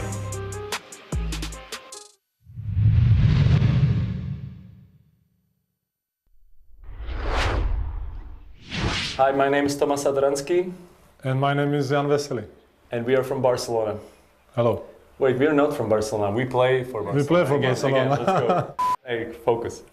But put it up. Take 137. Hey, my name is Tomas Adransky. And my name is Jan Vesely. And we play for Barcelona. Okay, so when is your last season that you played in the EuroLeague? This is good to know, I don't know. Yeah, exactly. You actually don't know this question or the answer. That was 6 years ago.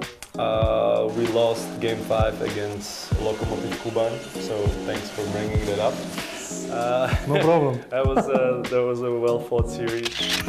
Before, when I play EuroLeague, it was the group stages, top 16 and all this. Now we play against everybody. How difficult that makes the EuroLeague now?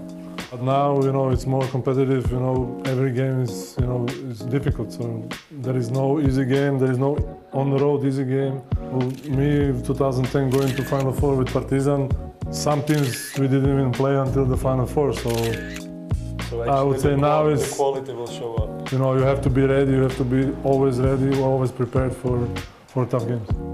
Finally teaming up in a club scene. What do you think we can take from national team to Barca? Honestly, we'll take our craziness, what we have, and the things we do, our communication on the court and off the court. It's been great last 12, 13 years. It's been great because he's one of the person, or I'm the one of the person. You are talking too much. He picks the phone to.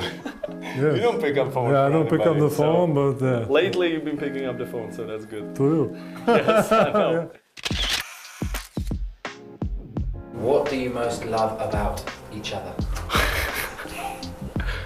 It has to be hate and love, no? I don't know, man. No, but I have a hate and love. I have both things. I have only one answer. You talk too much. It's true. The energy you bring and just the positivity, also the negativity sometimes, that you turn into positivity, which is weird to me. I don't know how you do it. Okay, so one thing I love about him lately is that he's very caring. The thing I hate about it's more on the court that you don't dunk anymore. That was the thing that I loved about you for the alley-oops. Yes, but now, okay, I dunk when I have to.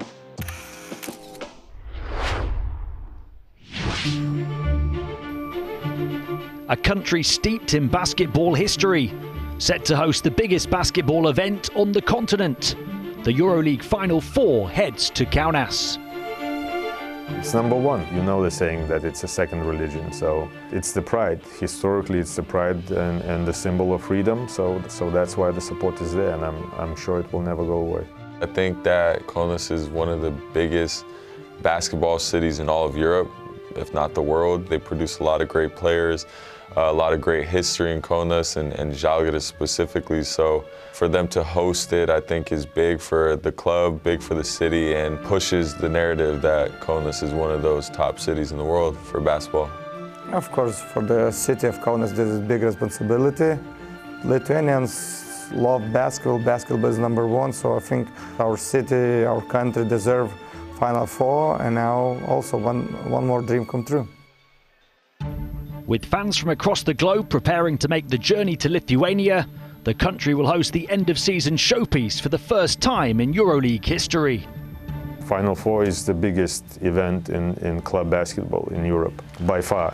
It's like a celebration. As soon as you can see that, Final Four tickets were on sale, a lot of Lithuanians bought it because, they know that it's 1 in 10 years opportunity to come and see the best stars at home. So it's going to be a celebration for the city and the country, I'm sure.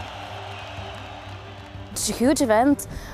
We are waiting. I have a tickets too to Final Four, and I'm inviting all who have the possibility, who have time to come to our beautiful country, beautiful city Kaunas, and of course Žalgirio Arena. We have always a very crazy atmosphere. What will be happening here when on the Final Four, that will be wow. I think 24/7 it will be a festival. Basketball festival, day and night. They have to expect really loud fans and that there is a lot of traffic here. I think it's a great recognition for the city. Everybody here loves basketball. I think the atmosphere will be felt all around the city. I think Kaunas, the city of Kaunas, deserves it. They've been working for it for a while, so it's great that they got it. Lithuanians love basketball more than anything, and I think especially in Kaunas, so I think they're going to enjoy every single second. Kaunas is a capital of basketball in Lithuania. I think all time was like this, and I think will be a good event with a good atmosphere, with good games, with good fans, and I think will be perfect.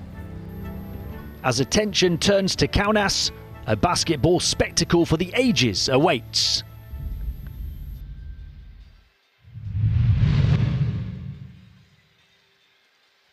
Turkish Airlines, 7 Days, BKT, Adidas, Fedcom, Ardu Prime, and Ultimate Champions. Official global sponsors in association with the Turkish Airlines EuroLeague. Welcome back here inside the Wiesing Center. Score remains the same as when we went away. And it's Real Madrid being the first team out on the floor shooting around as we look inside with 5.5 minutes to go until we start this ever so important half for both of these teams to try to get their ticket punched to that Final Four. It'll be the last spot remaining as you got a tight game going on at Monaco also. You see Kevin Punter right there leading all scores with 16 points. Nunnally also coming up big with 9 for his team. But the story here, and there's your game center right there. AS Monaco, the 2-possession lead, 88-82 in the fourth quarter. That's late in the game. I think there's about 2.5, 3 minutes to go. Wade Baldwin with 23 points. Maccabi trying to pull off that road win over Monaco. If not, it's going to be Monaco going to the Final Four. They missed their opportunity in Game 5 last year, losing at Olympiacos, just like Fenerbahce did last night. And this time, it's AS Monaco that could be going to Kaunas. Just a couple minutes left, and that 6-point lead. And who will be joining them as we go down and talk to Chus Mateo here and see what he has to do with his team here to get back into it in the second half. And talked about Eddie Tavares possibly. Chus, 55 points in that first half you guys gave up. The zone wasn't quite working at the end of the second quarter. What's got to improve on the defensive end? Yeah, we have to improve everything on the defense. It's not easy for us to play with so small players, but anyway, we will try. We are going to come back for sure. How long until we see Tavares? How long? How long until we see Eddie Tavares? We need to play with him. Thanks a lot, Coach. That's a great question right there. That's the question I got. You gotta, talking to a lot of people here in the 5 minutes I had as a break, is you gotta figure out what to do with Tavares. I mean, you can't let this league get any bigger. Madrid hasn't been able to play without any big men, as Chus just said. So I think you almost have to take your chances. If you do it, it's a good. If you do it, it could be a bad decision. If you don't do it, it could be a bad decision. Either way, is now we're going to go talk to Zelko, who's ever so cautiously holding on to this 16-point lead and makes sure his team stays focused. Coach, you handled that first quarter emotion. You got Eddie in foul trouble. What else could you have asked for from your team in that first half? To keep going like first half. We need to understand that we play against Real Madrid.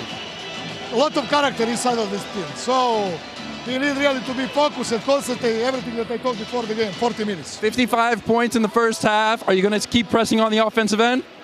55 points is because we share the ball, we play smart. Even though some decision offensively I'm not okay, but this is part of the game. Thanks a lot, Coach. Good luck. Now he knows he's playing against Real Madrid. Real Madrid's not going away. Remember the third quarter in game 2 when they were down 16-17. They came back and got it to within 6 points. And now you see the shot zone. Madrid had no points off of turnovers, no second chance points, and no fast break points. But you see what Partizan has done in that first half. 9 off a turnover, 5 second chance points, and of course the fast break points at 4. So Partizan offensively, that's just the way of them to stop Real Madrid from setting up that zone defense. And I don't think the zone defense matters really much without Tavares in it, as we some of the images there from the first half. And that guy's the story of the game so far, is suspended for 2 games because of what happened at the end of game 2 here. Wasn't able to play in games 3 and 4, and he couldn't wait to get back on the floor, and he showed it in the first half with those 16 points and 3 assists. And Daye getting the call without Deck and without Yabusele in the lineup. So 20 minutes to go here. We got about 1:15 until we start this second half, the last 20 minutes. This will be your last 20 minutes of the Turkish Airlines EuroLeague playoffs. You got Kevin Punter as your best performer with 12 points and a 16-point index rating. Let's check out some of his moves here tonight. And as I said, he kind of let the game come to him. I mean, he scored 4 points in the first quarter. Wasn't going after it very much. He scored 12 in that second quarter. Only took 2 shots, missed 2 3-pointers in the first quarter. Ended up going 3 for 5 in the second. Well, in the first half, and 16 points, but add those assists to it also. And you see what Kevin Punter means to this team after watching games 3 and 4. Remember, I talked about that fourth quarter stat in the last 3 minutes of both games. Partizan was a combined 3 for 16 from the floor, 1 for 8 in game 2 or game 3, and 2 for 8 in game 4. So Tavares does come out here to start the second half, and if you can get a run with Tavares in the game, maybe go down a 10-2 run, get this thing down under 10 points, you maybe give Tavares a little break and have him for the entire fourth quarter, sitting on 3 fouls. But that is your key right there, number 20. We knew it was the key to the game no matter what tonight. And now it's all about foul trouble, whether it is over his offensive production. He needs to stay away from fouls. Does Partizan chase him down, go after him, attack him, and see if they can get the 4th foul as Madrid comes right out in that zone. Smailagic sits at the foul line. Kind of where you want to get the ball. Madrid's not wasting any time to play that zone and put Tavares back out. Chus Mateo knows it's do or die time. Smailagic can't do much off the dribble. Madar kind of holds the ball. Now it's 3 seconds. Papapetriou to the basket. Well defended, and there's a shot clock violation, but they're going to get the fast breaker. Zonia to the hoop, up and over Punter as he throws it down. Kevin Punter looks at Papapetriou and says, shoot the ball. What are you doing, my man? As Madar almost gets it ripped by Goss at half court. This is how Madrid has come back into games, by being strong defensively. Even though they're in zone, they play it tight, man to man, off the ball. You see it coming right here. Now Lede to the hoop. Lede stops with that little floater off the mark. Tavares knocks it out. Here comes Real Madrid. This is the start you wanted. Shut down the lane to Musa. Goes up to Tavares all by himself. Tavares tries to lay it in, but couldn't get his feet set. Madar now. Can they get the fast break before Tavares gets down? They couldn't get it done, so now they're going to try to run the two-man game. Punter shakes off the block. Madar, again, Partizan doesn't want to shoot from deep, but that guy does right there. Kevin Punter looks up to the sky, throws a kiss, and knocks down another three from deep, and that'll take Madrid out of the zone if you make a couple more of those. But you got to have other guys ready to throw the ball up. Madar's not looking at hoop. Papa Petru's not looking at hoop. Hanga looks for the hoop, and then doesn't get it. Here comes Lede on the fast break. They got open players, and it's Punter. One more time, they leave. Kevin Punter can't believe he missed that one. Great fast break by Partizan. Urzonia. Madrid just looking for anybody to have offense. Urzonia thrown by Smilagic. Again, a 3-on-2 break. Papa Petru to the hoop, and he's going to get fouled by Anga at the basket. It goes down. As Anga's not going to give up the easy one. Couple big fast breaks right there. I talked about that. If you get the fast breaks, you get the stops on one side, you don't give Madrid time to set up in that zone offense. Smilagic right there with a huge block on Urzonia. And there's Urzonia's dunk. First fast break points for Real Madrid of the game right there. But still find themselves down 17 with Giannis Papapetru going to the line, makes the first one.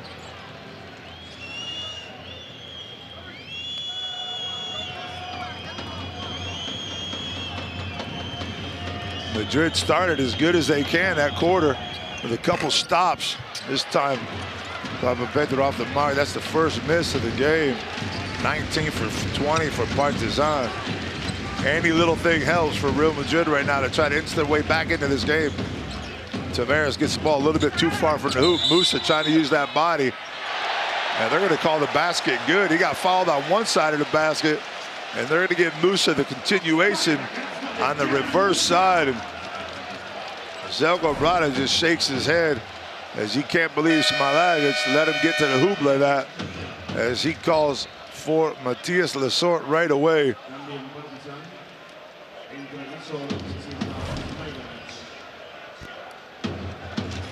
Smilagic with his third.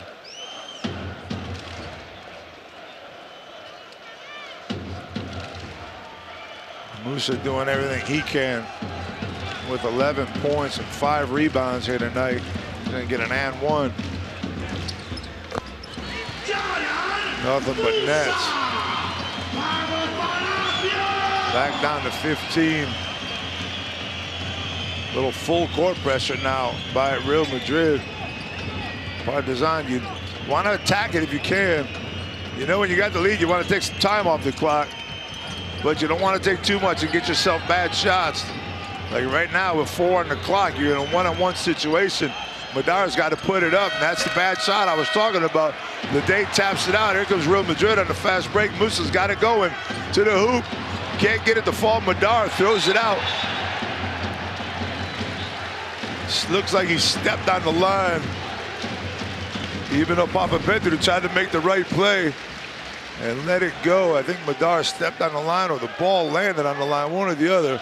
Let's see right here. Yeah, he stepped out of bounds, and the ball also went out. Madrid's ball with 14 to go on the shot clock. But again, Partizan had a couple looks. Madar, oh, what a save right there by Williams-Goss. Now to the hoop. Williams-Goss off their Urzonia. Urzonia with another dunk on the baseline cut, as the defense got taken out of position on the dangerous pass out the half court. Lesort now at the foul line. Punter up top. You're not worried about Lesort taking that shot, but you are worried about Punter. Punter can't. Oh, Matthias Lesort off the putback, throws it down on the punter miss. And now Goss to the basket, gets it thrown by Papapetru, but Anga picks up the rebound and gets the easy 2. Madrid doesn't want to trade baskets right now. But it's the zone that they're going to be counting on. And there's a kick ball right there. That's the cut I've been looking for Partizan, is that backdoor cut on the baseline. As you see the block shot by Papapetru, but Anga cuts through the middle. Pulls it down. Partizan just wants to continue to hang on this lead as long as they can. Punter. One more time, he's going to be fouled by Musa. Musa's never liked the call, I can tell you that. Real Madrid already with 2 technical fouls, one on the bench, another one on their coach. You don't want any players getting any technicals. That's Musa's second foul right there. Definitely got some arm contact right there. No players like to be called for that foul, but especially with a lot of the contact that goes on during the game. Ledet picked up by Goss. Ledet can go up and over Goss. One hands it. Ledet can't get the roll. The sort all over the boards, but can't get it. As it's now Musa looking for an opening to the basket. Kicks it out. Anga wants from deep. Adam Anga from deep as he looks off Partizan's bench and puts his team back to within 10 points here. This is the run that Real Madrid needs in the third quarter. 12-6 to start things off. Papapetru doesn't look at the basket again. Wasted time. Punter will take it from deep, though. Oh, man, Kevin Punter getting it done from the top of the key. 13 points now. The lead halfway through this third quarter. Musa hasn't shot a 3 yet. He puts that one up. Zada Musa. And they're going to call a foul on Musa. We saw that already before. The basket is good, but the foul is going to be on Zada Musa. Let's see the leg. Yeah, you see the leg come up there. He throws that leg up often, and you see it. It's a good call by the referees. The basket does count, but the foul is on Musa. There's Musa's first 3 of the night. Also his third foul, though. And more importantly, he gets his team back to within 10 points. Fans back in the game also. Exum now checks in. Nunnally, who had a nice first half, trapped Lesort. This time back to Nunnally. Nunnally to the corner for Exum. Exum from 3. Exum drills it from the corner. We talked about the fact that they needed to hit threes, and right now that's 10 for 16 for Partizan. 13-point lead one more time as both teams exchanging threes here in the third quarter. Goss thrown by Lesort, but that's going to be a foul. And that's number 3 on Lesort, so you got Smilagic now with 3. Matthias Lesort with 3. He doesn't like that call, as he might have got a little arm check. But referees are being consistent on the majority of these calls. As you got the 4th foul on Matthias Lesort right there. I'm sorry, I confused that one. There must have been one called on him earlier that I missed. 4 fouls on Matthias Lesort. He's going to have to go to the bench. Remember, you got Smilagic with 3. So we'll see what Coach Obradovic does with his 13-point lead.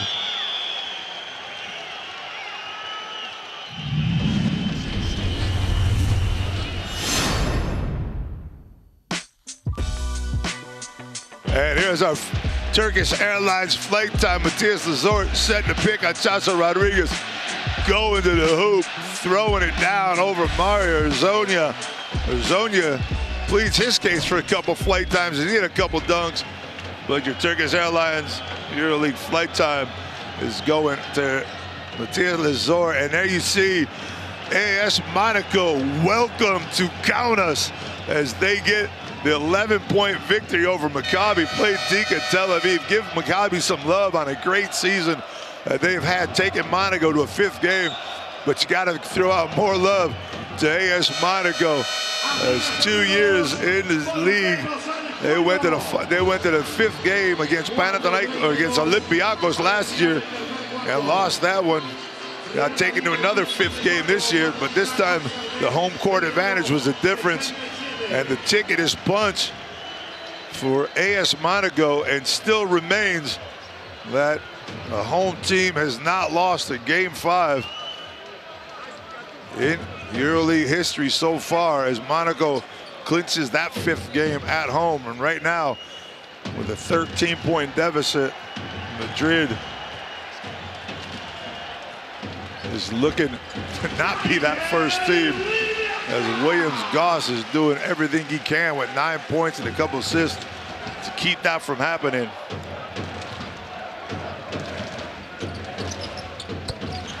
Goss 2 for 2, back to 11 points.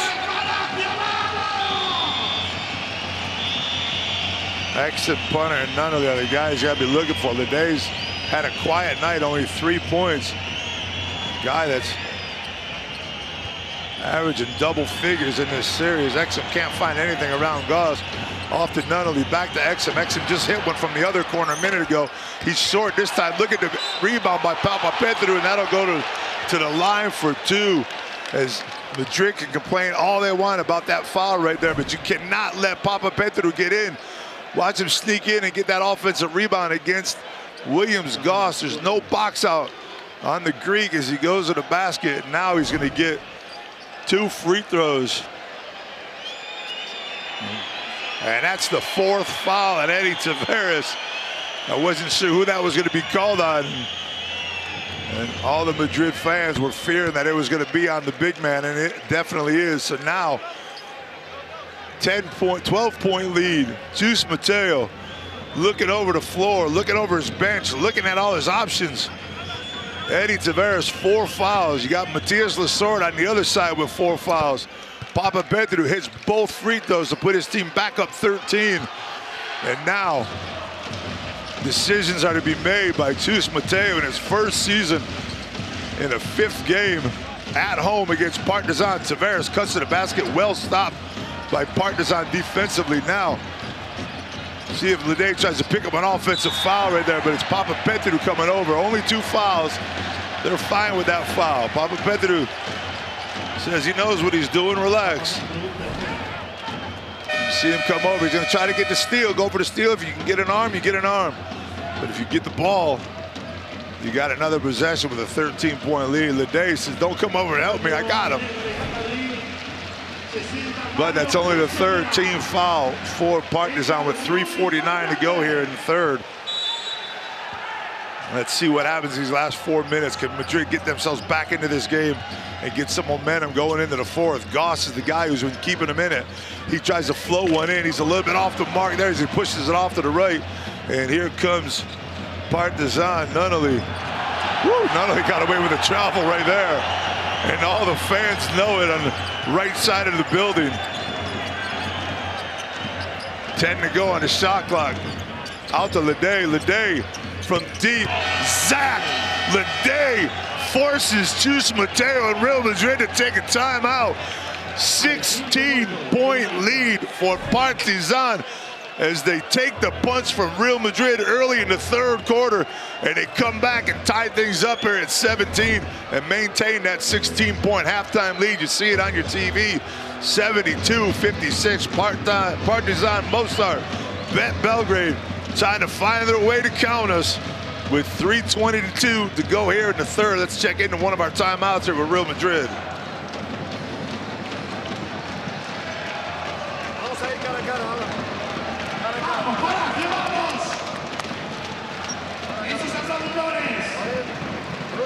Esas palmas. Chacho, con la punta. Voy aquí. Esas gargantas. Vamos aquí. Él aquí. ¿Vale? Vamos a hacer. ¿Vale? Vamos, chicos. Vamos. Face to face, Juice Mateo said, cara. That means man-to-man. They're done with the zone. They got to play man-to-man straight up. They're down 16 right now. They have to make something happen here. Eddie Tavares with his 4th foul hasn't made much of a difference here in the 2nd half, neither offensively or defensively.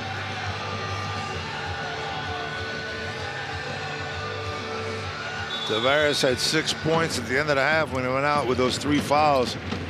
He still sits at 6 points right now. A far cry from his game 3 and 4 performances. Musa into Tavares, and that's the one that you're looking for if you're Real Madrid. Well set up there by Chus Mateos. Zelko Obradovic upset that they can't get that rotation down, and they let Tavares just cut down the middle, and they don't stop his progression as they did earlier. Partizan, punter short from the corner, well defended by Musa in the closeout. And here comes Chacho back in the game. I was expecting his presence, him and Tavares together. It took a long time for him to get back into this game as punter gets the poke from behind. And now is it desperation time for Chus Mateos. He sticks in the captain. Sergio Yuyu hasn't had, as I said before, a good series at all.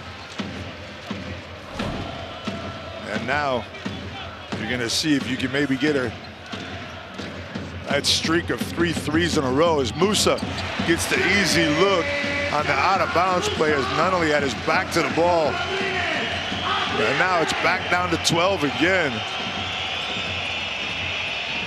Back in the zone. Exum from deep. Exum misses this one. You got to figure they're going to cool down to 11 for 18 from the free throw, from the three-point line. Make that 11-19 after that miss. And here comes Chacho once again trying to change the rhythm of the game for his team. Watch for him to get the ball to Tavares. He knows how to get it. Out to Yui. Yui goes baseline. Yui might have got away with a push on Exum's face.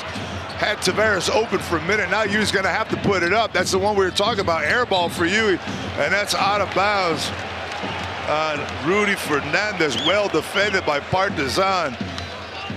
Still, you're not putting Madrid away. You had a chance to put them away up 17.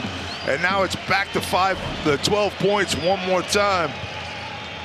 Papa Pedro's wide open in the corner. Exum's not looking at him. Takes his player over. And now Exum to the hoop, Lede. Partizan trying to be a little bit patient. Exum wants another one. Exum knocks it down from 3.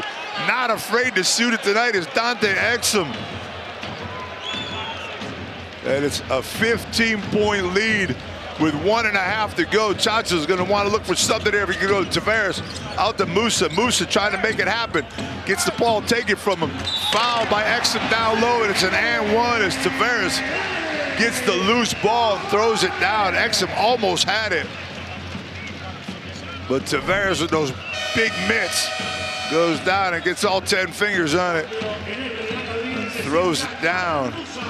And with the foul from Exum.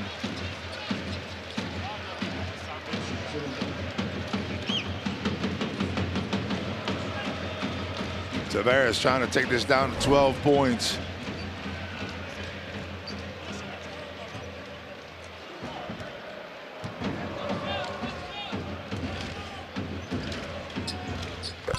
And that's what he does.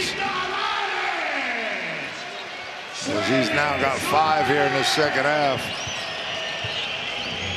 Madrid staying with that matchup zone. Exum looking for some sort of crease. Papa Pedro tries to throw it across. That's a turnover. Exum to go down on the floor of the day.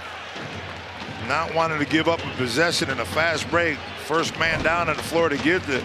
Zonia coming up from behind. 50-50 balls are so big in games like this. And this is a 50-50 ball on the jump. It'll be Lede jumping it up with Zonia. You know Zonia's got hops. But you gotta watch out for the guys. You gotta watch out for Rudy Fernandez especially. And punter on the backside. Fernandez, he anticipates where the ball is going so well. And in situations like this, he's the guy you gotta be careful of if you're Lede. So referees go to the bench, go to the table, talk things over. Not sure what that was all about, but now Chus Mateo wants a quick substitution as he takes Tavares out in the last minute of this quarter. Not a bad move at all there by Chus. Make sure, try to preserve Eddie as long as he can for the rest of this game as Zonia and Lede go up, and as Zonia wins the tip. And that was Rudy Fernandez, as I said, finding that loose 50-50 ball and making the play, diving out of bounds. And let's see if this turns into a big possession offensively for Real Madrid to get them back under single digits. And that's exactly what it does, is it's a 9-point game now. Chacho Rodriguez doing what Chacho does. 45 seconds to go, and Madrid has got themselves down underneath that 10-point barrier with Eddie Tavares getting some rest on the bench. As you see the Chacho signs right there. And look at Rudy Fernandez, the dive, going for the ball, results in a three-pointer. The Fernandez-Rodriguez show. How many times have we seen it before? And how many more times are we going to see as the fans are back in? It's down 9. Tavares still with 3 fouls and a lot of time to go. Let's check out Partizan's timeout.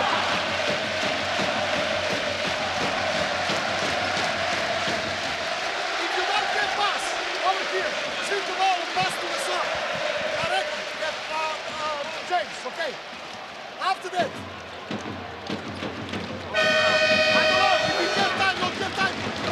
Penetration and pass the ball. Hey, take your time. Set.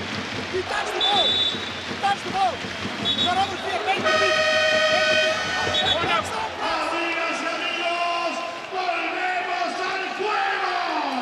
Looks like they want to go right at the basket here with 45.3 seconds to go. Maybe get a 2-for-1 situation. The Sword has checked back into the game with 4 fouls. I'm sure that's an offensive substitution for Coach Obradovic. And if he can get a chance, he'll take him out on the defensive side. As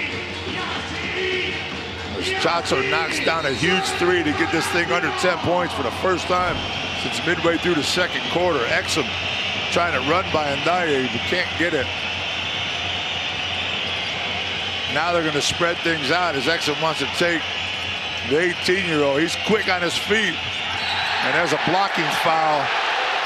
And that'll send Exum to the line. Exum is kind of hopping along. Remember, he got injured. He got injured that toe in the melee here at the end of game 2. Definite foul in Ndaye.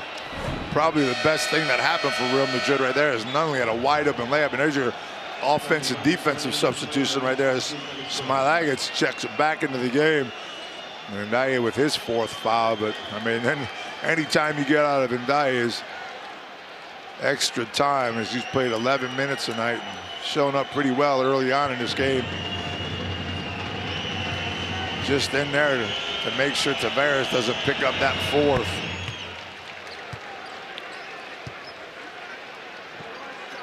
First one down by Exum.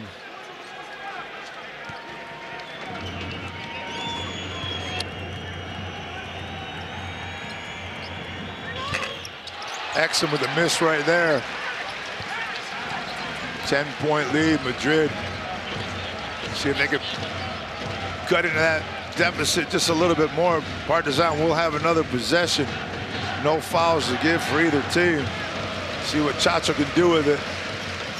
Without Eddie in the game, Chacho's going to want to take it again. He gets to the hoop. Out there, Zonia. Zonia hasn't made one yet tonight. He's off the mark. Ndaye fights for the rebound. They got one more chance. This time it's Rudy Fernandez with the fake. And he's going to take the shot. Exum and Fernandez both go down. Exum's chest and Fernandez's shoulder, it looks like. And everybody clears. Zelko cleared everybody off the bench. Exum might have got it in the rib.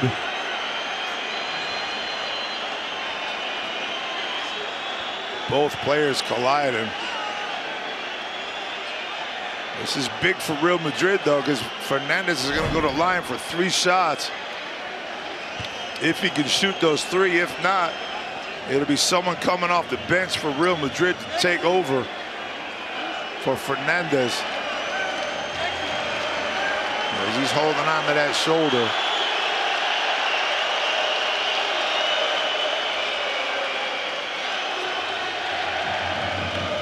No harm meant in that foul by either one of these 2 players. Exum just tried to do what he can to block that shot and interfere with the 3-pointer. Rudy Fernandez gets the fake, gets him in the air, and looks for the contact and does what he's supposed to do, but he has that shoulder kind of hanging there, holding on to it. So let's see who Madrid comes up with. I'm sure Musa will probably come off the bench to shoot the free throws. He's one of their best free throw shooters.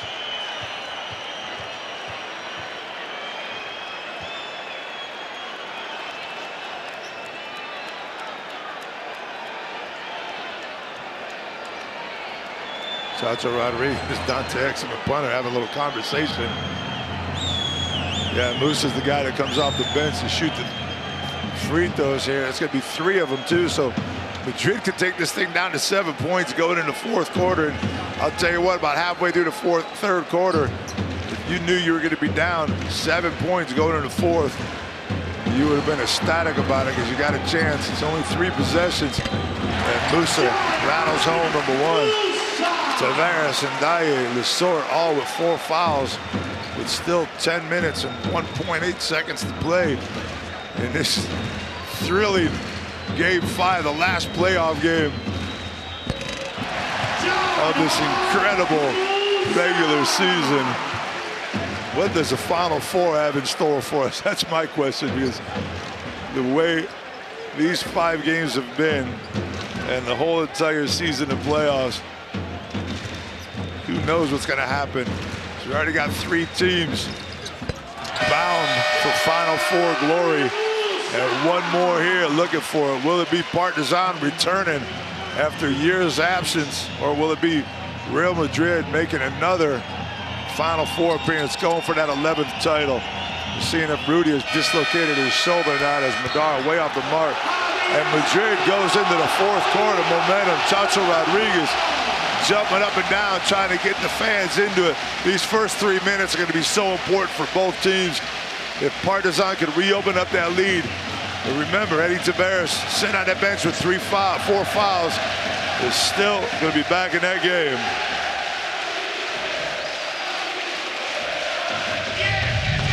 Let's check out some of those 3rd quarter highlights right now. And as I said, Madrid started off strong defensively, running up and down the floor, but as Kevin Punter breaking down the zone with a couple threes. Kevin Punter leading his team with 22 points, another 6 on those couple threes, but Mario Zonia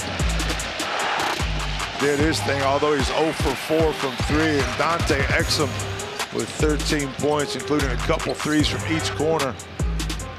Nobody really scoring big. Leday is still only 6 points. Leday's 0 for 2 from inside the arc, 2 for 3 from outside. So we'll see what Zach Leday can do, but it's Eddie Tavares with those 4 fouls still hanging around. And right there's your story, though. Chacho Rodriguez, 6 points, 3 assists in 10 minutes and 20 seconds. And he has kept this team in it here, giving them an opportunity in the 4th quarter, only down 7.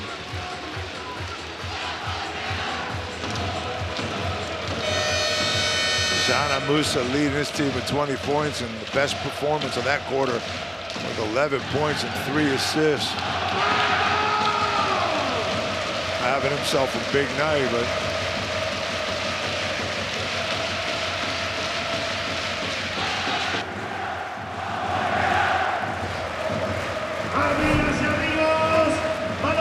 there's Rudy Fernandez looking at his shoulder, hoping he didn't separate that shoulder. Trying to maybe snap it back in if he can. The ladies behind it don't want to see it. They don't want nothing to do with it. The doctor from Real Madrid trying to put that thing back into place. See if Rudy can check back into this game, but that's the story right there.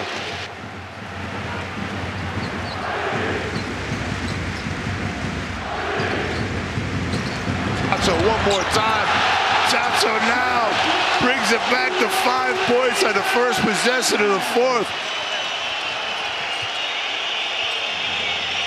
Rodriguez single-handedly bringing his team back in. He got a foul on Ndaye from the other side against, and that'll be Ndaye's 5th right there, so that'll send him to the bench. Tavares may have to be called out a little bit sooner than Chus Mateo wanted, but being down 5, you got a little momentum. He's going to pull him out anyways. Tavares checks back into the game. Lesort on the bench with his 4. Zach Leday into the game. I said 0 for 5 from 2. Let's see what he can do. This team's going to need some offensive production from him. Huey all over punter, trying to help his team defensively. Smilagic to the basket. Leday one more time. He's got to get it up. Gets it up just in time. That's an air ball. Here comes Real Madrid. One more time. Chacho steps back. He's got Tavares down low. Instead, he goes to Musa in the corner. Musa to the hoop. Musa up and under to Tavares. Who's going to kick up that ball? The big hands of Tavares get out of it, but Smilagic is going to be called for the foul. Oh, man. You knew this wasn't going to end with a big victory by Partizan here. You knew it was going to come down to the wire. And you see everybody go for that rock, but it's Smilagic. Once Tavares gets his big mitts on it, getting called for the foul. That's going to be his 4th. So you got the 2 big men with 4 for Partizan. You got the guy that you want the ball in his hands as Exum gets shooken down by Chacho. And that's his 2nd foul. So fouls are so important right now. That's 2 quick ones for Partizan in the first minute, as Madar is going to check back into this contest. Exum picks up his 4th right there, so he's got to go to the bench. His offensive production so key to Partizan. He'll be without him for a while. Tavares can't handle the errant pass from Musa. And that's a big turnover for Real Madrid. See if Partizan could capitalize on it here.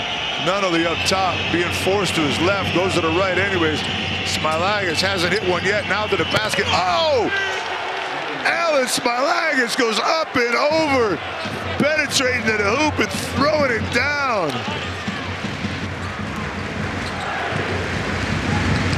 Comes Chacho one more time. Now down 7. Chacho shaking and baking up top. Gets to the foul line, kicks it out to the corner. Musa to the hoop, and he gets it blocked by the backboard. Not touched the rim yet, but that's going to be the 3rd foul. And Smilagic is out of the game. That's number 5 after the big dunk by the young 22-year-old. He's going to go take a seat. It's going to be Matthias Lazor. As you see the block first by Smilagic, and then he trips up Chacho, but more importantly, that's number 5 after that dunk. So he goes to the bench. Partizan on 3 fouls here early in this game, and this becomes a foul shooting game. I got red all over my screen. You got Lazor with 4, Tavares with 4, Smilagic out, and Daye out, Exum with 4. And Madrid looking for anything they can. It's Chacho one more time. Sergio Rodriguez and Selko Obradovic cannot believe that Rodriguez is bringing his team back into this game, down 4, 78-74. Madar shakes it down, and there's a foul in the corner on Leday. And if that's on Musa, that's going to be number 4 also. That's going to put him in the red, I believe. Let's see what they call this foul on. Is it Arzonia or Musa? That's going to be on Musa. So Musa, with his 20 points, is in danger of going to the bench with one more foul. Punter's been quiet here for a while. Punter gets up in the air. This time he's got 4 on the clock. He's going to have to take it from deep. Punter trying to put a dagger in. Punter! You kidding me? Rattles one home on one of the biggest shots of the night so far. Chacho wants it back. Chacho with an easy layup. As the sea splits open and Chacho takes it to the hoop, and the defense is gone. And Sergio Huey knocks that one out of bounds from behind Punter. And I'm not sure if they're going to go get a coach's challenge right now to see who that possession goes to. It's a 2-possession game. I think this is the time. And get a look at it right there. But if you're going to do it, this is the time to do it. As Punter rattles home on the shot clock buzzer. Another 3 from deep.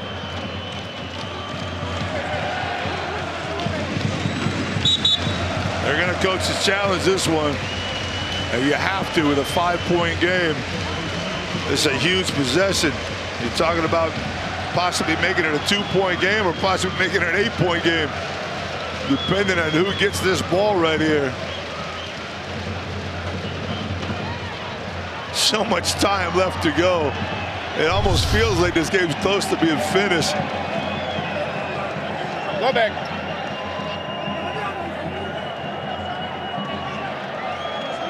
Oh yeah, you see Yui getting that touch and going off of punter's hand. Come back. I don't think there's any doubt about that one right there. Now they're just going to figure out how much time is left, but that's going to be Real Madrid ball down 5. Go. Normal. And you stop when the ball touch the out of bounds. Yeah, they already got the call made. You can hear it. Now they're just thinking about the time. Go. Now stop. 7:25. And ball for Real. Backward. Backward. Ball for Real. You shot.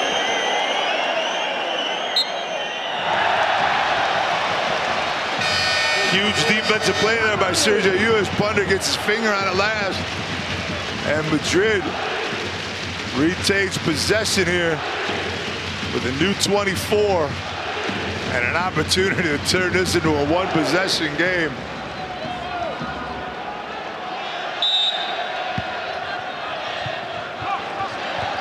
"43 total fouls in this contest as Chacho just continues to light it up. 13 points, 3 assists. Now it's Urzonia wants one. Urzonia flushes the 3, and it's a 2-point game as Madrid fights their way back from down 16. And is Partizan going to get this ball over the half-court line? Urzonia almost had to pick. You got 1 second to get it over the half-court line, so they can't pass it back. Urzonia knocks down his first 3 of the night. And you see everybody, Rudy Fernandez back in the game. They're gonna have to get this over in the front court. And they do exactly that. Punter wants to take you one-on-one. 10 seconds to go, and there's a foul up top. Make that the 3rd team foul. So both teams even on that account. We talked about the inexperience of Partizan and the fact that guys like Yui, Fernandez, and Rodriguez, who are in the game right now, have been there before. And they've done this so many times where guys from Partizan are trying to get there. Yui all over Punter. Punter clearing him out one more time. Punter wants it up over Yui. No foul called on that one. Might have been some contact. Tavares yanks down the rebound. Here's Madrid with a chance to take the lead. First time since early in this first quarter. Chacho steps back. Chacho rims it out. Rudy Fernandez with the loose ball rebound. 50-50 balls. So important. Another possession for Real Madrid. Chacho one more time to the hoop. Left hand. And we are all knotted up at 81 here at the Weissig Center. Still 6:16 to go in this amazing 4th quarter. And the body language of Partizan's bench, coaches and players can't believe that it's Chacho Rodriguez with 14 minutes and 15 points that's leading his team back into this game. He did it in game 3. He did it in game 4. And right now he's in the process of doing it in game 5 and taking his team to another Final Four. All tied up at 81 and that 12-5 run by Madrid to start this first 3 minutes and 44 seconds of this 4th quarter.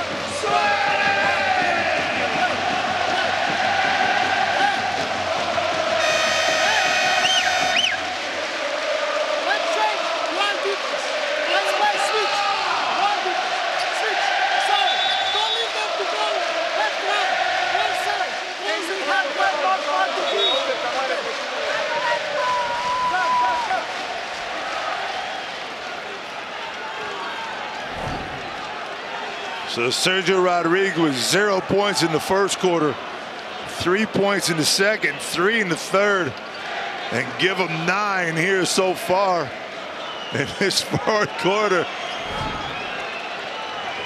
Single-handedly bringing his team back into this game and knotting things up. Still with so much time to go.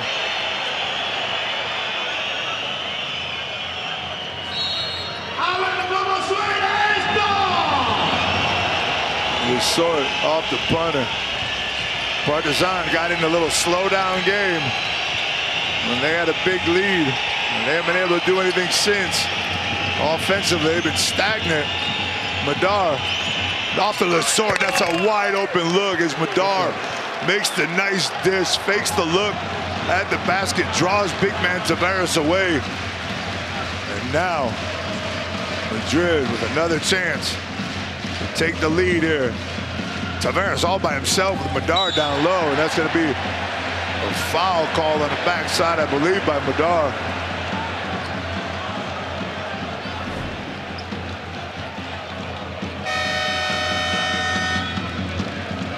The day looking for the travel.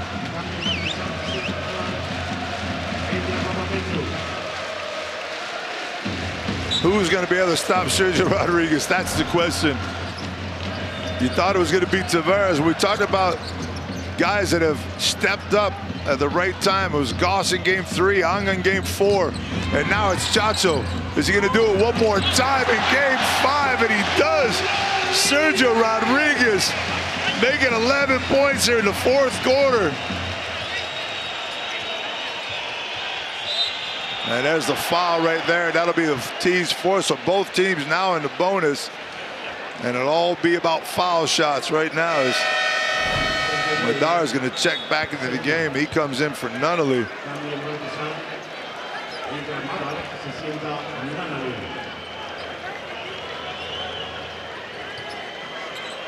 How does Chacho get this thing up over 3 players? You saw the expression in Nunnally's face as he ties it up. Punter now. This time they don't want to give up the easy look to Lesort. Madar back to Lesort, and they wanted to get that foul on Tavares, but he does a good job of keeping his ground. Madrid, this place is going to explode. If they get the lead, it's Yui from deep.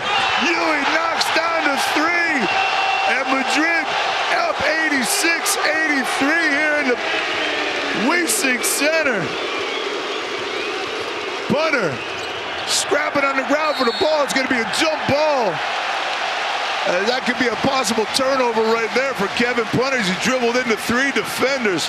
The question is he jumping against Tavares or is he jumping against Urzonia? And the fans are going nuts here in Madrid. 17-7 run here in the fourth quarter. Urzonia 1-1 earlier. Remember the diving Rudy Fernandez out of bounds to lead to the 3-pointer. And he's going to win that tap. Also, look at this. Fernandez to Yui. Yui with the left-handed layup and a 5-0 run. I talked about the veterans, and they just know what's going on. They're reading each other's minds. As soon as Fernandez got that rock, Sergio Yui took off. And now what does Partizan do to come back? You got to get Punter back in the game. Punter from deep. Kevin Punter makes it a 2-point game. There's still 4 minutes and 10 seconds to go.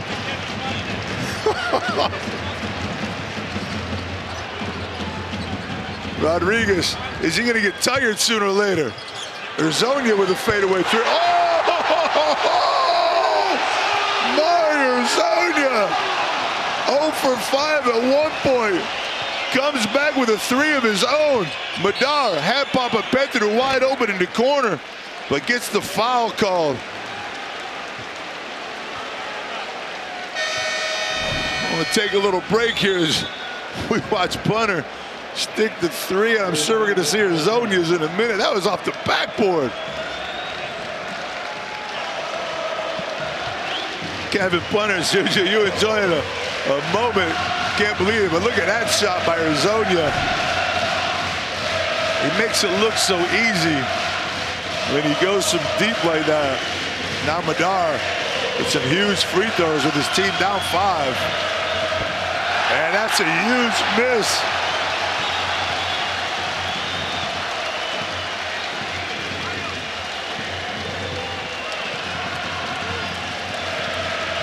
And the fans are going nuts. Hoping for another miss here from Real Madrid. Has just been on fire here in this third and fourth quarter. 52 points so far from Madrid, with still 3:46 to go in this third quarter. Now Exum's going to check back in again with those 4 fouls, but they need him offensively. As Madar missing 1 keeps it at a 4-point game. I see Zana Musa warming up in the back corner of the Madrid bench. See if he'll be coming back in. But Yui got the 5 points in a row. And Chacho giving his team the lead. Chacho to step back into Tavares. And punter's going to make him go to the line. That's going to be 2 shots for Eddie Tavares. His punter couldn't do much there, but try to get the ball down on the ground. And again, will Madrid relentlessly not give it up. They'll want to be that first team to lose a game 5 on their home court, while Tavares misses a big one right there to keep it a 4-point game, while Madrid is trying to become the first team to come back from an 0-2 deficit and win 3 in a row.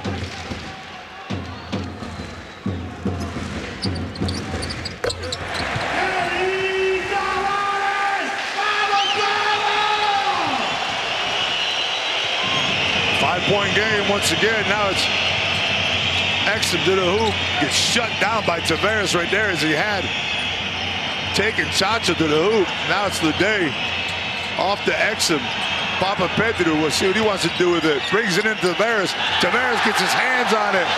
The Tavares factor is in. They can't get the 5th foul on him, and he's causing havoc inside the paint. And now Madrid trying to get one of their biggest leads of the night here. Chacho takes it out. You got Tavares down low with punter one more time. You got to get into him quick. Tavares got to go to the basket. And that gets thrown right there. Punter was trying to pick up that 5th foul by getting the offensive foul. You got 3.2 to go on the clock.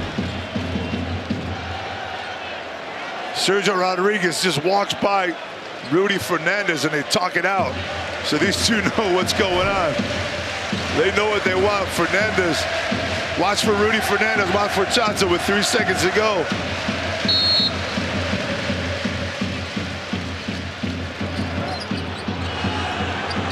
Oh my goodness!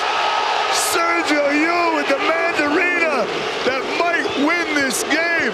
Madrid up 8, 95-87. Punter needs to do something. He wants the 3. Punter, short. Foul down low. Who's it on? It's going to be Partizan going to the line as Chacho gets called for the foul. Boy, bodies flying all over the place. Look at you. You knew it was Chacho told Fernandez to set a pick for you. Yui comes off the pick and drops the 3.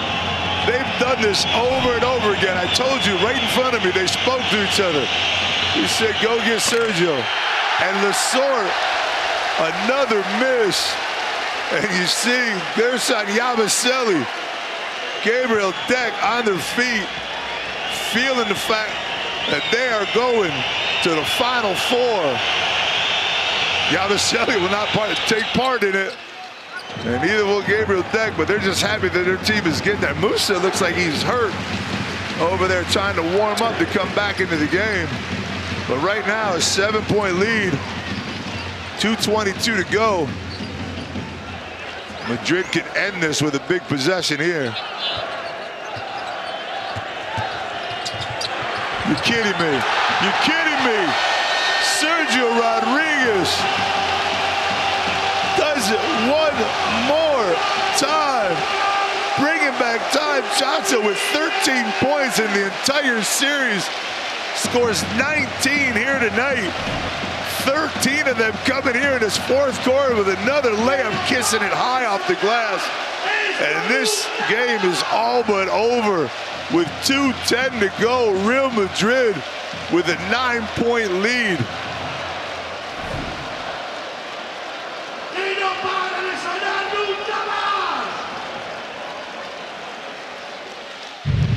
And there's so many moments here. 7 days had a tough time choosing this magic moment.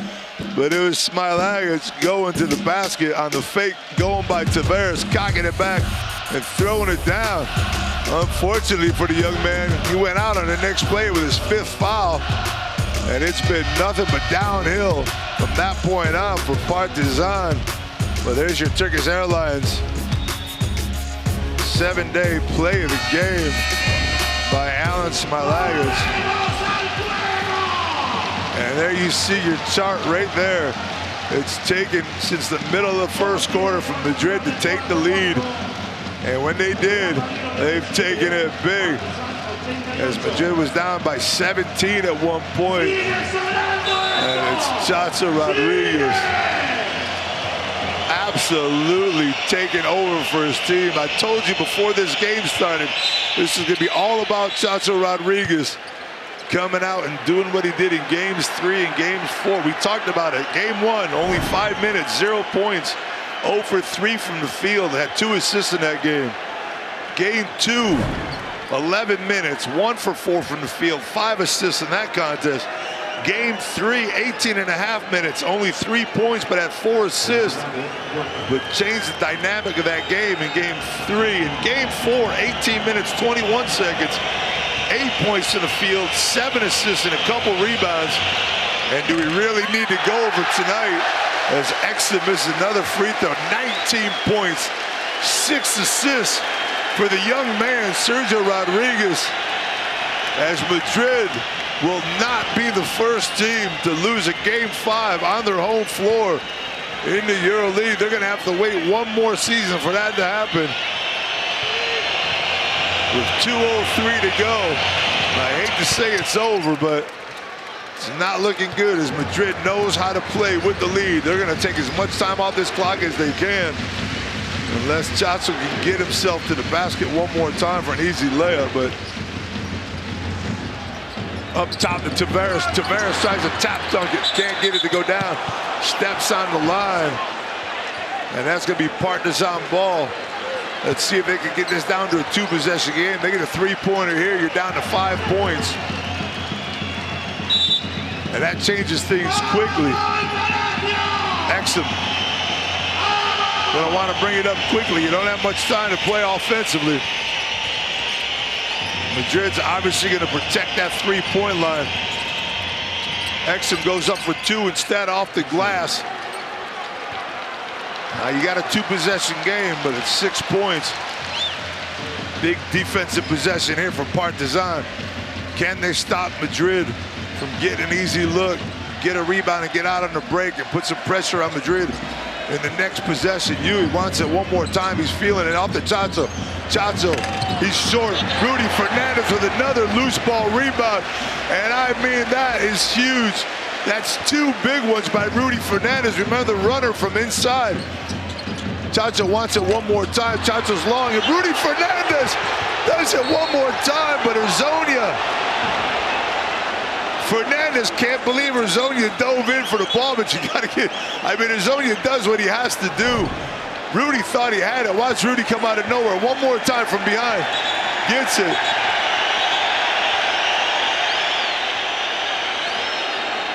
Zelko Brodovich trying to get himself a quick timeout. This is such a huge possession here. If you get a 3-pointer, you got a 3-point game. Partizan will still have time to defend.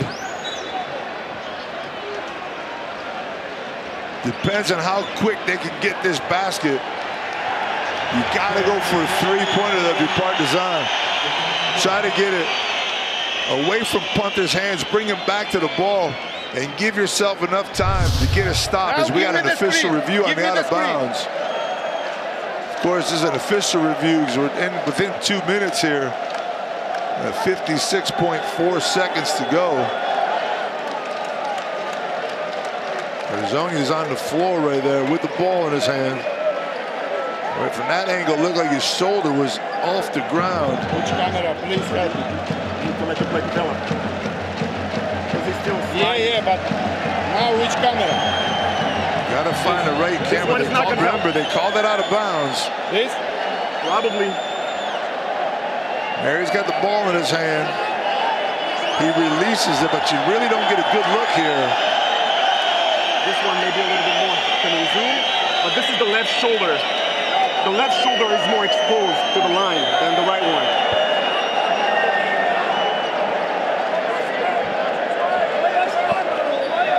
We take the time. So you think it's out of bounds? Well, we don't. Yeah, but it's not conclusive enough to change the decision. Give me again.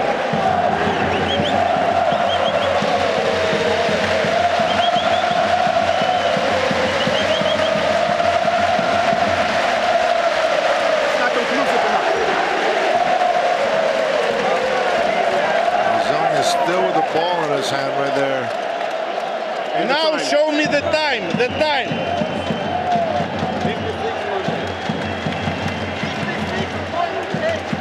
Let's see what they made, what call they made.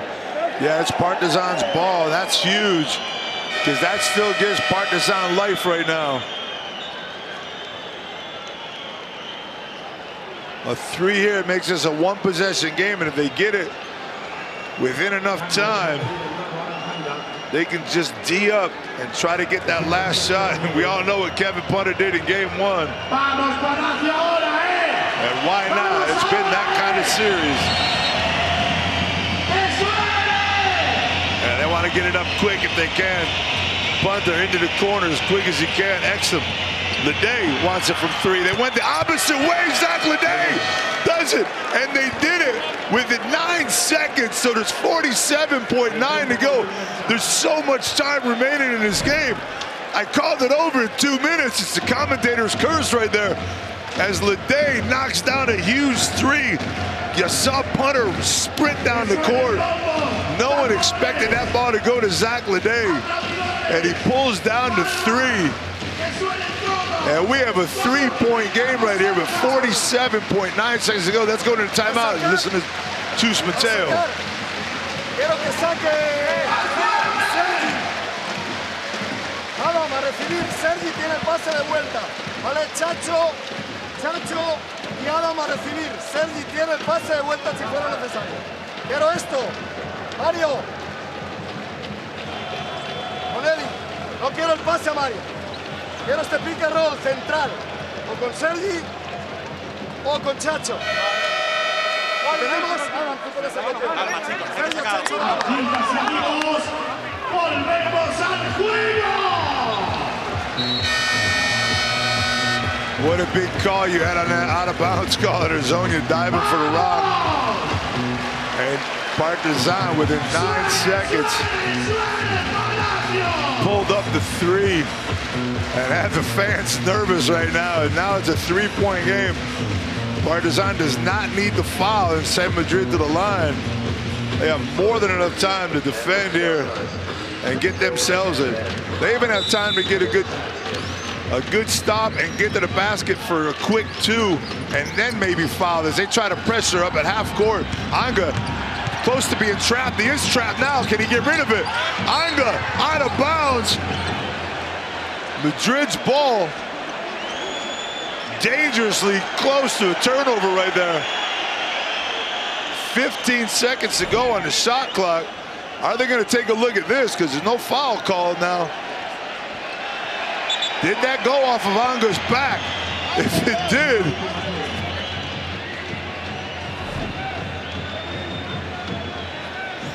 oh man.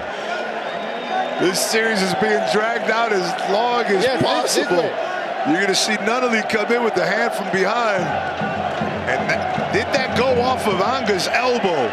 Let's listen in to the referees here. It's 21 beat the ball, right? With the forearm. Huh? With the forearm. What do you think? For me, no. Stop, give me the control.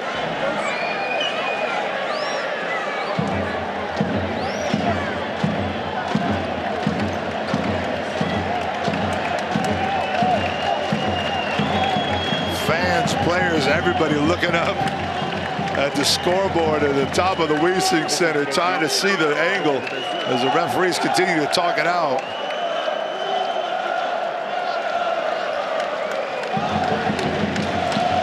Let's set it up here. This is Partizan ball. They have more than enough time to go to the basket and get a quick two.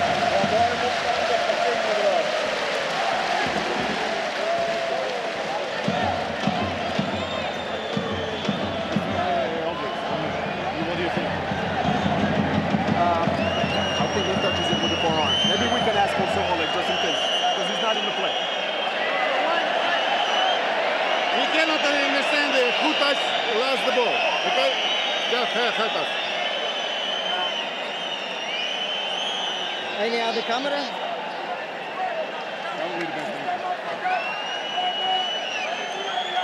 Remember, the call was Real Madrid's ball, so it has to be conclusive evidence that that ball hits Anga's arm. You see Nunnally right there. And that looks like the last touch. Put the screen on, screen on. No, it's okay, don't worry. Now, is this part? This is how I feel about it. Yeah, exactly. This is the same. Yeah, it's Stop! Show me the time now. Okay, so we're agreeing that Anga touches it. Yeah, we agree. The ball is for Partizan. You show.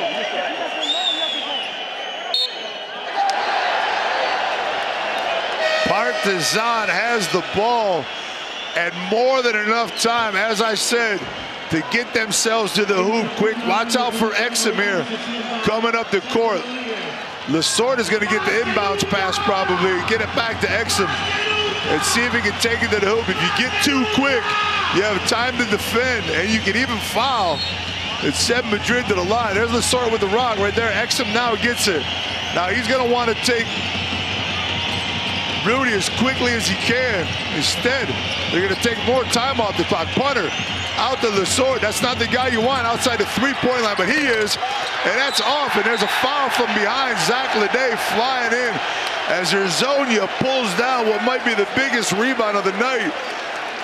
As Partizan looking for the foul in the corner.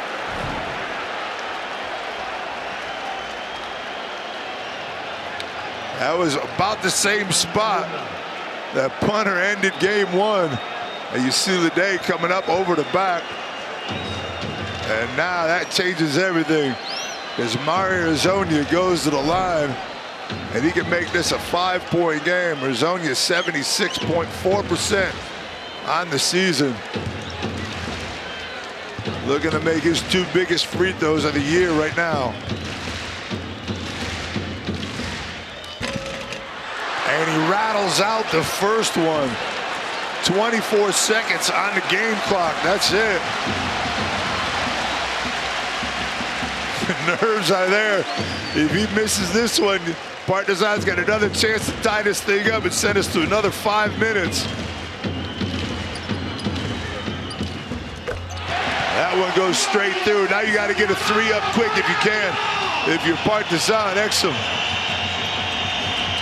trying to look for Punter. Instead, he goes to Lasorte. Not the guy you want with the ball right now. Punter kicked out around Exum. Up. That's not Exum's shot at all. And that'll finish things off here at the Wiesing Center as Anga's going to dribble out the clock and Real Madrid comes back from 0-2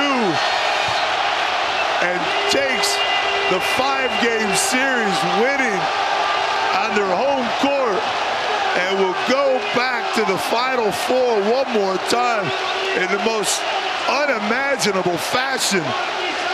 Down 16 at half. Eddie Tavares with 3 fouls. Madrid scores 59 second half points, 30 in the third quarter, 29 in the fourth. And they send Partizan away back to Belgrade as the dream season ends for Željko Obradović.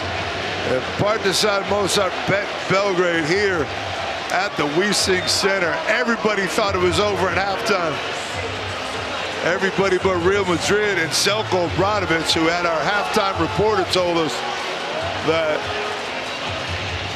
he had to beat Real Madrid. There's no way that they had that game won. It's Real Madrid, and they know how to win games like this, and it's the end.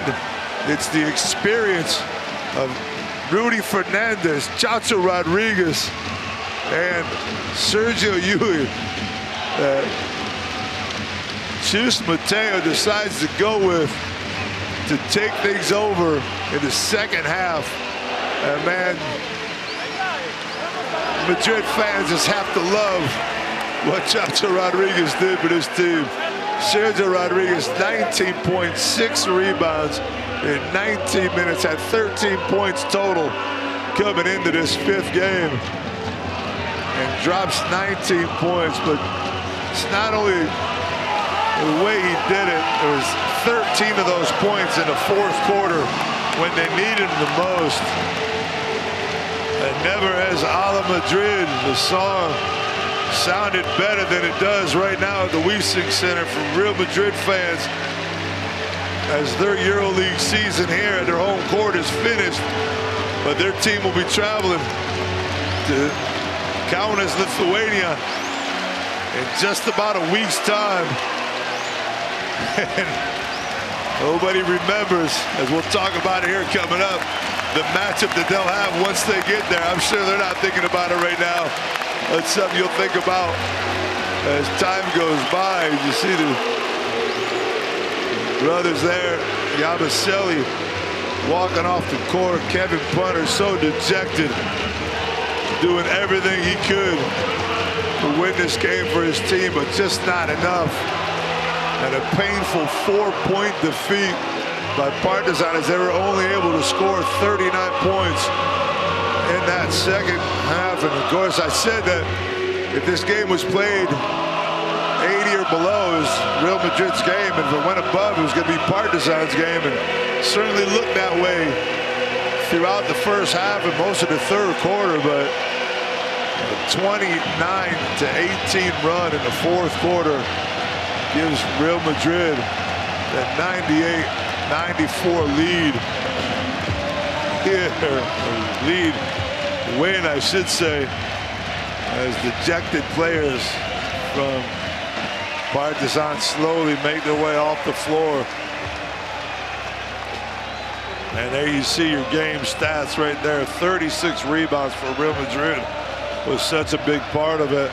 And a 22 for 25 from the line also for Real Madrid. And now we're going to check out our Adidas player of the game here tonight. And why wouldn't it be that guy right there, Sergio Rodriguez? Absolutely unbelievable performance. Guy that's been around for so long. He's done so much. And this is probably one of the games he'll remember most in his career. What an amazing second half, amazing fourth quarter. As you check out that playlist. Chacho getting to the hoop, knocking down threes, giving up assists. He did it all for his team tonight. As we go down and talk to him right now. Chacho, man, I mean, this was your time, your moment, your night, but it hasn't been your season quite so far. I mean, you've been on the bench for a long time, waiting for your moment. What was it like to finally get this moment? Yeah, it's an amazing feeling. We knew how important it is this for such a club like Real Madrid. It's the first time that somebody overcome a 0-2. So we are happy, and next week we have the Final Four. So that's on our mind already. 0-2, down 16 at half. What is it about this club that just never dies? I mean, we show it, we prove it, how we fight every time. So we're happy. How old are you, as Mario saying? The ageist wonder, man. Still 36. It's 36, but younger every day. Congratulations. I just looked that up myself. I knew he was 36, but I wanted to see when he was turning 37, and that'll be on June 12th. Just about a month from now. As we now will talk to Chus Mateo. Has to be one of the happiest coaches on the continent right now. She brings his team back to the Final Four, his first trip as head coach. We talked at halftime. I'm sure you didn't give me everything that you told your team, but what did you tell your team in the locker room break after the second quarter? Oh, we have to believe. We have to keep fighting. This happened before, and we came back to the game, and in the third game, it was very, very emotional, and very excited. And we were able to come back with different players, the veteran players that know how to fight. They know how to fight.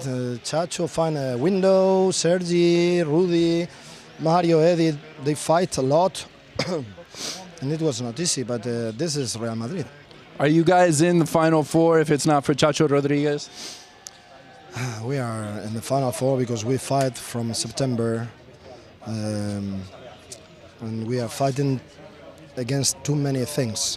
Injuries and a lot of pressure that always Real Madrid have on their shoulders. But we fight and we could go.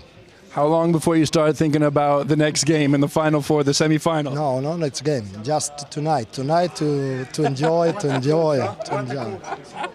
Musa's loving it, man. Go celebrate, coach. You deserve it. You've earned it. 0-2 down and you won it.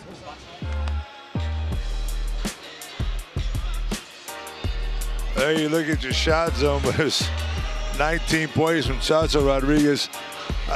Rudy Fernandez played 20 minutes tonight, only took one shot, but did so many little intangibles to help win this game. I'll talk about that in a minute. We're going to go down and talk to Jana Musa, who looked a little shook up there at the end of the game and didn't get back in with 4 fouls. Let's talk to Jana Musa right now and see what he has to say. John, and at halftime, you didn't want to talk to me too much. I'm thinking you want to talk to me a little bit more today, right now. What changed in that second half? I don't know what to say. Listen, this is first time this is my first season in Real Madrid, and what this club is made of, what these players are made of. We were 2-0 down. You know, we came back 2-2. We were 16 down in the last game, the 5th game. We know how difficult it is to come back against Partizan. We did that. And you know, I want to congratulate first of all to Partizan to unbelievable season, but you know we're going to Final Four, so that's the most important thing right now, and I'm very proud of my guys. I've been in this stadium a long time, seen a lot of games, but I've never seen the fans like that. How about you? No, me neither. Me neither. I had some fans in previous clubs, but this club is something amazing, and I hope that they will follow us and that we can do amazing things in a Final Four. I don't want to take too much of your time, man. Go celebrate. Thank you so much. Thank you. Great interview right there by Jana Musa, talking about how much this has meant to him being in a Real Madrid uniform and seeing the fight of this team and the character. He knows what it's all about now. He's been a big part of it. And now we'll have to talk to Željko Obradović, who has set every record around, and it's not one of his best ones right here of losing an 0-2 advantage. You warned us about Real Madrid. What happened in that second half that they came back on you guys? Exactly. Okay, team, they have character. They show one more time. However, I'm proud of my team. I believe that we play very good basketball. And, you know, it's tough to talk right now something, but it's obvious that we lost the control of the game. This is the reason because we lost the game. Even though in the, let's say, last position, I believe that Kevin shot, it was correct shot. Okay, this is basketball. Every time that you score, you have some possibility. Previous shot of Zach also, it was good. We score. We play after that good defense.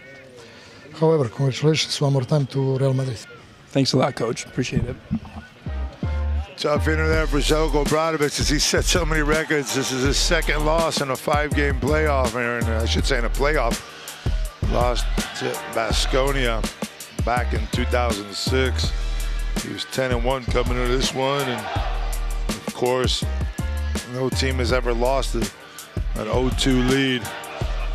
And that's exactly what happened to him. So all the records he set, that's not going to be one of the ones he looks back upon as we check out tonight's highlights here of an amazing game between Real Madrid and Partizan. And we didn't expect anything less than this. It's been an incredible 34-game season from October till April. It's been an absolutely amazing playoffs. 3 of the 4 series go to 5 games. Olympiacos, AS Monaco, and Real Madrid all defending their home court in the 5th game to get their ticket to the Final Four. It's taken so long. And the Final Four is just a little over a week away. So we're sitting here on a Wednesday night, the 10th of May, 19th, next Thursday, is our first set of games of the Final Four, the semifinals. That'll take over Kaunas. Look at those 3 right there. It's Chacho, Sergio Rodriguez, and Sergio Llull, who did nothing this entire series, comes out and scores 8 points, 2 big 3-pointers, and that long pass basket we saw off the jump ball. 5 points scored off of jump balls by Erzonia, one with a save by Rudy Fernandez, and then that one, as Chacho found Sergio Llull streaking down for a wide open look at the layup. Absolutely amazing, the 3 of them. As I said, Rudy Fernandez, 0 points in the night, but remember how many loose ball rebounds. He had 2 offensive rebounds, 3 defensive, 5 total. And he does so many intangibles to help his team win. And I still ended up with 0 points. Llull with 8 points in 19 minutes. Again, I said that he only played 8 minutes a game in this series, so Juice Mateo decided, I'm going with my vets. That's the only way I'm going to go down.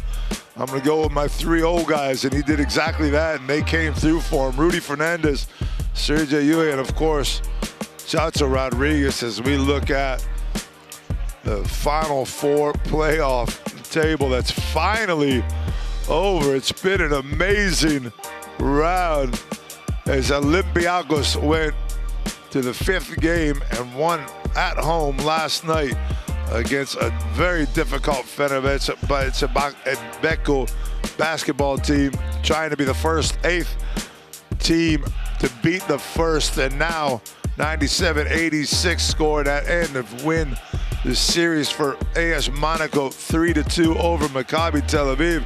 So it'll be the Roca going to Kaunas. Madrid with a huge comeback, a 98-94 victory, and a 3-2 series lead finishing the series 3-2 and getting themselves to Kaunas. And I will see you in another week in Kaunas. Welcome to the Final Four, baby.